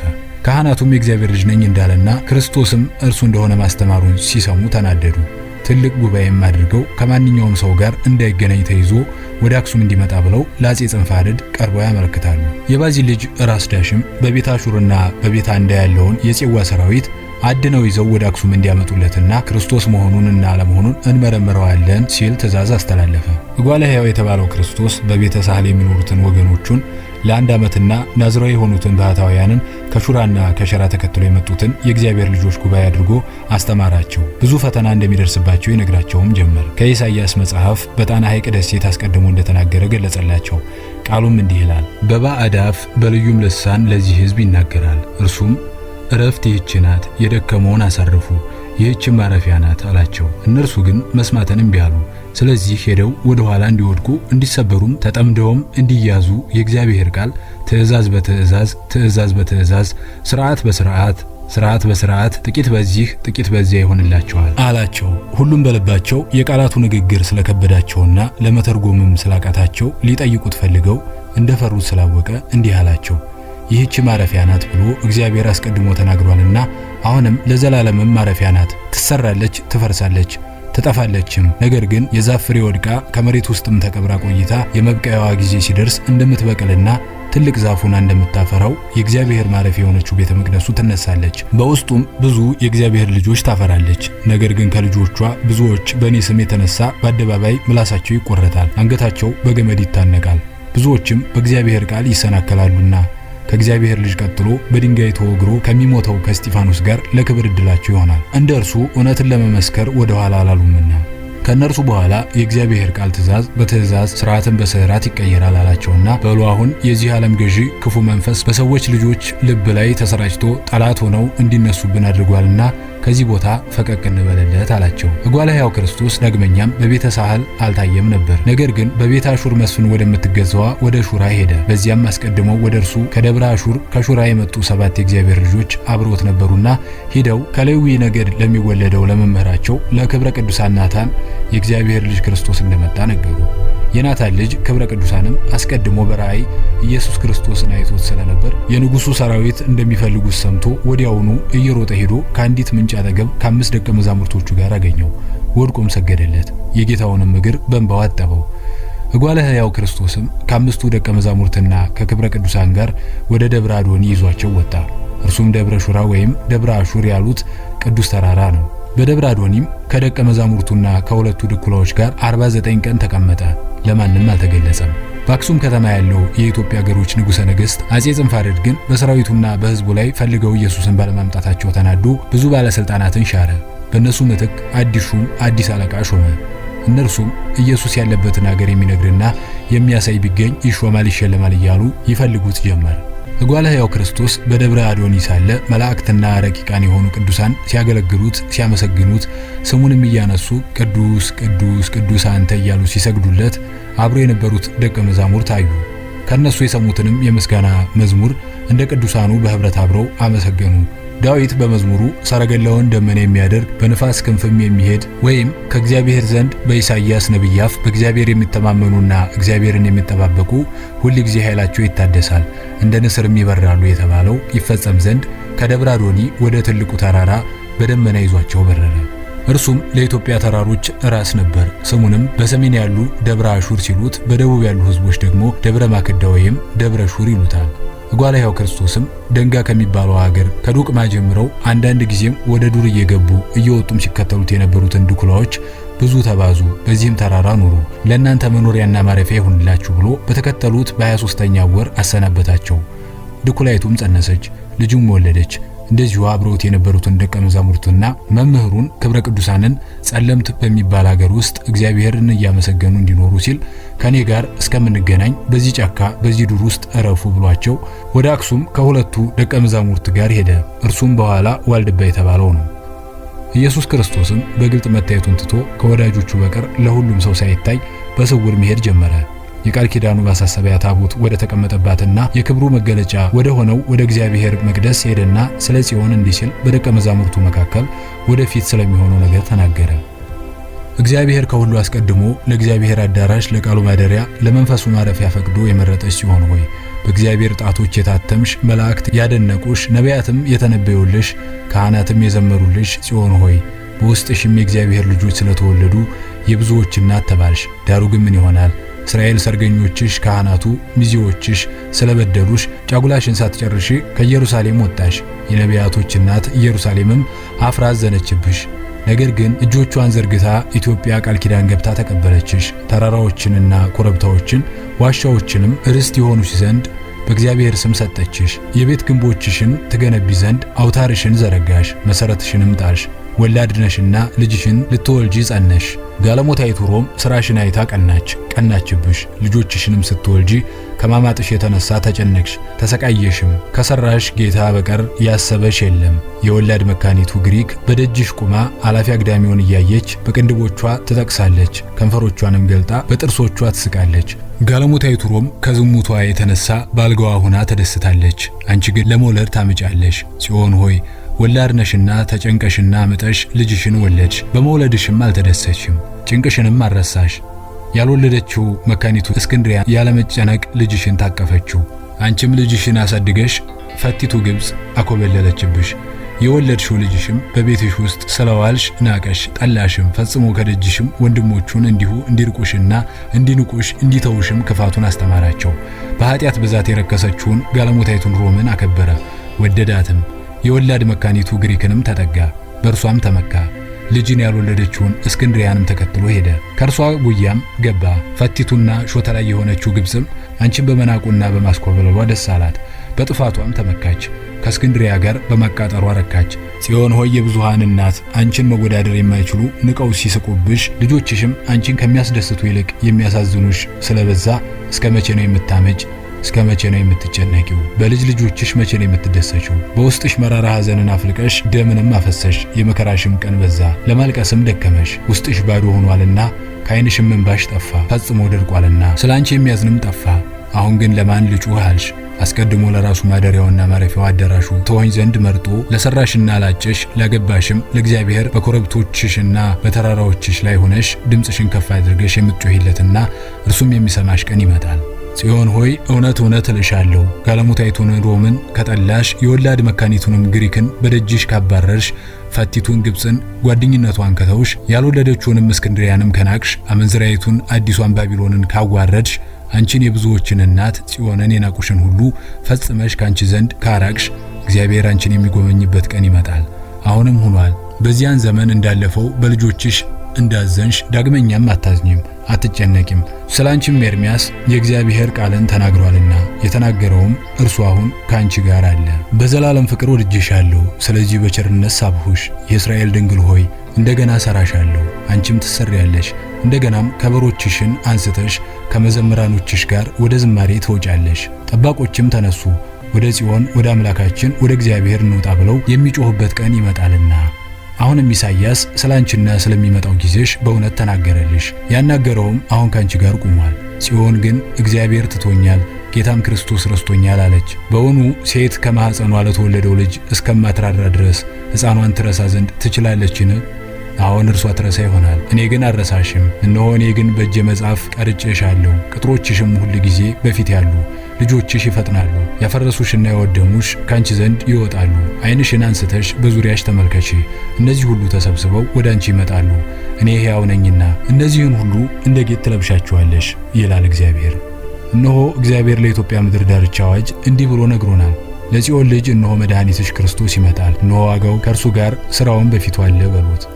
በሶፎንያስም አፍ እግዚአብሔር በዚያን ጊዜ አሕዛብ ሁሉ አንዱ ነው እግዚአብሔርን ያገለግሉት ዘንድ ስሙን እንዲጠሩ ንጹሐን ልሳን እመልስላችኋለሁ። ከኢትዮጵያ ባሕሮች ማዶ የሚማልዱኝ የተበተኑት ሴቶች ልጆቼ ቁርባኔን ያመጡልኛል የተባለው ሁሉ እስኪፈጸም ታዝኛለሽ።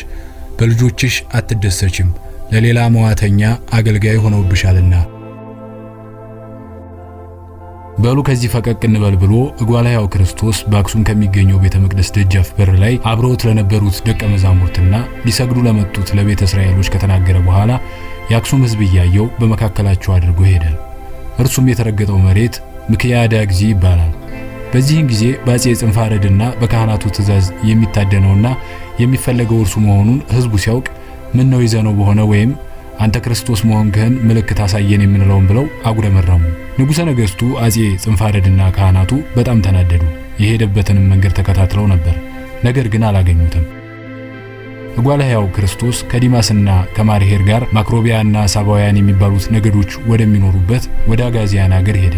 በዚያም በሄደባቸው አገር ሁሉ በስውር እንጂ በግልጽ በአደባባይ እኔ ክርስቶስ ነኝ ብሎ ያስተማረበትና የተናገረበት አልነበረም። ምክንያቱም በልፍኝና በአደባባይ የሚውሉት መኳንንቱና ወይዛዝርቱ ወደ እነሱ መጥቶ ታምራቱን ሳያሳይ በምድረ በዳ በዱር ለሚኖሩት አሕዛብ ብቻ ተገልጾ በማስተማሩ የተናደዱት ጥቂቶች አልነበሩምና፣ በሌላ በኩል ክፉ መንፈስ በውስጣቸው ገብቶ በእርሱ ላይ ጠላት ሆነው እንዲነሱበት አድርጎ ነበር። የሚያስተምርበት ጊዜውና ለሮማውያን ክፉ መንፈስ አሳልፎ የሚሰጥበት ሰዓቱ አልደረሰም ነበርና ለተጨነቁት እርሱን ለሚፈልጉት ካልሆነ በቀር በግልጽ ሆኖ አላስተማረም። ጌታችን ኢየሱስ ክርስቶስ ከማሳ ፈልሰው በኤርትራና በጌራራ ደሴቶችና በባህሩ ዳር ለዳር ወደሚኖሩት ጋይዛ በዚያም ምድረ ቤዛ በሚባለው በዛሬው ደብረ ቢዘን ሄደ። ለብዙ ቀኖች ተቀመጠ። በአካባቢው የሚኖሩት አቡሳውያን፣ ሀድራውያን፣ ኢያብሳውያን፣ አበሳዊ ሳባውያን፣ ማክሮባውያን ሁሉ አጋዚያን ተብሎ ሲጠሩ ከኖሩ በኋላ ስማቸው ተቀይሮ ትግረና ትግሬ እየተባሉ ይጠሩ ነበሩና በድብቅ አለቆቻቸው እየመጡ ከክርስቶስ ጋር ይነጋገሩና እንዲፈውሳቸው ይለምኑት ነበር። እርሱም ንጹሐን ልብ ያላቸውን ከደዌያቸው ፈጽሞ ይፈውሳቸው ነበር። እጓለ ሕያው ክርስቶስ ከደብረ ቢዘን ወደ አዜብ በዛሬ ጊዜ አዘቦ ወደሚባለው ሀገር ሄደ። በዚያም በቡግናና በዋግ የሚኖሩ ሕዝቦች እግዚአብሔርን የሚያምኑ መጥፎ ነገርን የሚጠሉ ስለነበሩ ክርስቶስን የእግዚአብሔር ልጅ እንደሆነና ከእግዚአብሔር እንደተላከ ቃሉን ሰምተው አመኑት። የእግዚአብሔር ቤተ መቅደስ ወዳለበትም ወደ ቤተ ወርቀ ዘቦ ሄዶ ጸለየ። ከካህናቱም ጋር ሆኖ መስዋዕት ሲያቀርቡና ሲያቃጥሉ ያይ ነበር። ነገር ግን ከሚቃጠለው መስዋዕት አልበላም። እጓለ ሕያው የተባለው ክርስቶስ ከቤተ ወርቀ ዘቦ ወደ ቤተ ጉድረት እንደሄደ በዚያም የሚኖሩት የእግዚአብሔር ልጆች በቤተ ሳህል 1 ዓመት ሲቀመጥ ያስተማራቸውን የደቀ መዛሙርቱን ቃል ሰምተው ነበርና አክብረው ተቀበሉት። በራስ ደሽ ሰራዊት እንደሚፈለግና እንደሚያስሩት ያውቁ ነበርና ለማንም አልተናገሩም ነበር። እጓለ ሕያው ክርስቶስ በቤተ ለዳትና በቤተ ኤራ እሱም ቤተ አዶኒ ነው። አንዳንድ ጊዜም በደብረ መዊና በደብረ ካቢ በደብረ ኪሩብ የሚገኙትን መናንያን የሆኑ ናዝራውያንን በስውር እያጽናናና ብዙ ቀናት ከአንዱ ወደ አንዱ እያለ ቆየ። ኋላም የሚወደውን ደቀ መዝሙር ማርሄርን የእግዚአብሔር የቃል ኪዳኑ ጽላቶች እያሉበት ታቦት ባለው ቤተ እግዚአብሔር ደብረ ድባብ ወይም ተድባበ ጽዮን በተባለው ለሌዊ ልጆችና ለአማራ ጎሳዎች ልጆች አለቃ አድርጎ ሹሞት ሄደ። እንዲሁ ሊለየውና ከእርሱ ፊት ፈቀቅ እንዲል የማይወደውን ወዳጁን ዲማስን በጉንዳጉንዲት እንዲቀመጥና የበረንታ ልጆች እንዲያስተምር አዘዘው። ዲማስም ከጌታው ተለይቶ ትእዛዙን አክብሮ ለመፈጸም ወደ ጉንዳጉንዲት ሲሄድ የጉንዳጉንዲት የዱር እንስሳዎችና የቤት እንስሳዎች እየዘለሉ በደስታ ተቀበሉት። እንስሳዎች የዘለሉበት አለት ድንጋይ ላይ ኮቴያቸው እስከዛሬ ድረስ ይታያል። ዲማስም በሌዋውያን ልጆች ካህናት ተይዞ በሳት እስከሚቃጠልና የቅዱሳንን ክብር ዘውድ እስከሚቀበል በዚያው በጉንዳጉንዲት ለ40 ዓመት ተቀምጦ አስተምሯል። ደረቦችንና ጋፋቶችን ያስተማረ ክርስቶስ ወደዚህ ዓለም እንደመጣ የምስራች ያለ ለመጀመሪያ ጊዜ ዲማስ ነበረ። እጓላያው ክርስቶስም በገበጣንና በአዝንጌ የሚኖሩትን ቤተ እስራኤል ጎብኝቷል። በዛም በቤተ ሀጌ በቤተል ዕዳት የሚኖሩ የንጉሥ ሰራዊቶች እንደሚፈልጉ ታውቀው ቤተ እስራኤሎች ከዚህ ሀገር ሂድልን አሉት።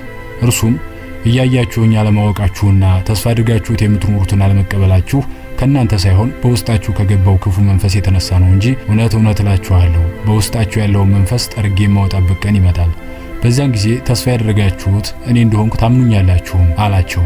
ጌታችን ኢየሱስ ክርስቶስን በነቢዩ ኢሳይያስ ከእግዚአብሔር ዘንድ በባሪያዬ ኢሳይያስ በኢትዮጵያ ላይ 3 ዓመት ለምልክትና ለታምራት ሊሆን ራቁቱንና ባዶ እግሩን ሄደ ያለውን ለመፈጸም በኢትዮጵያ ሀገሮች ልባቸው የተሰበረውን እየጠገነ ሐዘናቸውንም በደስታ እየለወጠ ኃጢአተኞችንም እያነጻ ደዌ ያለባቸውንም እየፈወሰ የዕውራንንም ዓይን እያበራ ለ3 ዓመት በስውርም በግልጽም ቆይቷል። ኢትዮጵያ ምድሩንና ርስቱ እንደሆነች በነቢዩ ኤልያስ የኢትዮጵያ ሕዝቦች የእግዚአብሔር ልጆች እንደሆኑ እግዚአብሔር በነቢዩ የተናገረውን እጓልያው ክርስቶስ ከእግዚአብሔር ልጆች ጋር ሆኖ የራሱን ምስጢር ተካፍሏል። ልጅነታቸውንም አጽድቋል። የእስራኤል ልጆች ሆይ እናንተ ለኔ እንደ ኢትዮጵያ ልጆች አይደላችሁምን? ይላል እግዚአብሔር። የተባለውን ሁሉ ፈጽሞ የገሊላ ከተማ ወደምትሆን ወደ ናዝሬት በሰላም ተመልሷል። በዚህ ጊዜ ኢየሱስ ክርስቶስ ወደ ኢየሩሳሌም ሲመለስ 70 ሰገል የሆኑት ጠበብት በሰገዱለት በ27ኛው ዓመት ላይ ስለሆነ የ26 ዕድሜ ወይም የ27ኛ ዓመት ዕድሜ ሰው ነበር። ጌታ ኢየሱስ ክርስቶስ በእኔ ሕይወት ላይ ነግሶ ለዘላለም ከኔ ጋር ነው። እኔም በእርሱ ፍቅርና ሰላም ከእርሱ ጋር ነኝ። ከዚህ ዓለም ወደ ንጉሴና ወደ መድኃኒቴ እስከሚሄድ ድረስ እርሱን ኢየሱስን ጧትና ማታ እየናፈቅኩኝ ነኝ። በሥጋ አባቴ የሆንክና ጌታችን በሰጠኝ መንፈሳዊ ሥልጣን አባቴ የሆንኩ ልጄ ሆይ የተከበርከው አማናቱ ተንትናይና የላካቸውን መልእክተኞችህና በመልእክተኞች እጅ የላከው ጌታዬ የሰጠኝ ሰይፍ ደርሶኛል። ኢየሱስ ክርስቶስን እንደናፈቅ ሁሉ እኔንም እንደናፈቅ በጻፍክልኝ መልእክት ተረድቻለሁ አውቄያለሁም። በጌታችን በክርስቶስ የዘላለም መንግስቱ ከሆነው ከአርያም እስከምንገናኝ ፍቅሬና ሰላሜ በኢየሱስ ክርስቶስ በኩል ካንተና የጌታዬን የኢየሱስ ክርስቶስን ቃል ከሚጠብቁና ከሚወዱ ጋር ይሁን። የጌታዬ የኢየሱስ ክርስቶስ ፍቅር፣ የእግዚአብሔር አብ ክብር፣ የመንፈስ ቅዱስ ጸጋ ከመንፈሳችሁ ጋር በህብረት ይሁንላችሁ። የእግዚአብሔር ስም በአንደበታችሁ ይመስገን ለዘላለሙ አሜን። ተጻፈ በመሪራ ሳማን በላይ ከመጽሐፈ ሱባኤና ከዜና ማርሄር እንዲሁም የእግዚአብሔር ፈቃዱ ሆኖ በኢትዮጵያ ምድር ብቻ የሚገኘውን ዜና ሐዋርያትና መልእክት ቅዱስ በርቶሎሜዎስ፣ ቅዱስ ማቴዎስ የጻፉትን መጽሐፍት እስከምጽፍላችሁ በጸጋው የእግዚአብሔር ልጆች የሆናችሁ ቅዱሳንና ጻድቃን በጸሎታችሁ አትርሱኝ። የእግዚአብሔር እርዳታና ቸርነት ከቃሉና ከመንፈሱ ጋር ከእናንተ ጋር ለዘላለሙ ይሁን። ስሙም ለዘላለም በመላእክት እንደተመሰገነ በእኛም ዘንድ ለክብርና ለአምልኮት በታላቅ ደስታ ይመስገን። አሜን።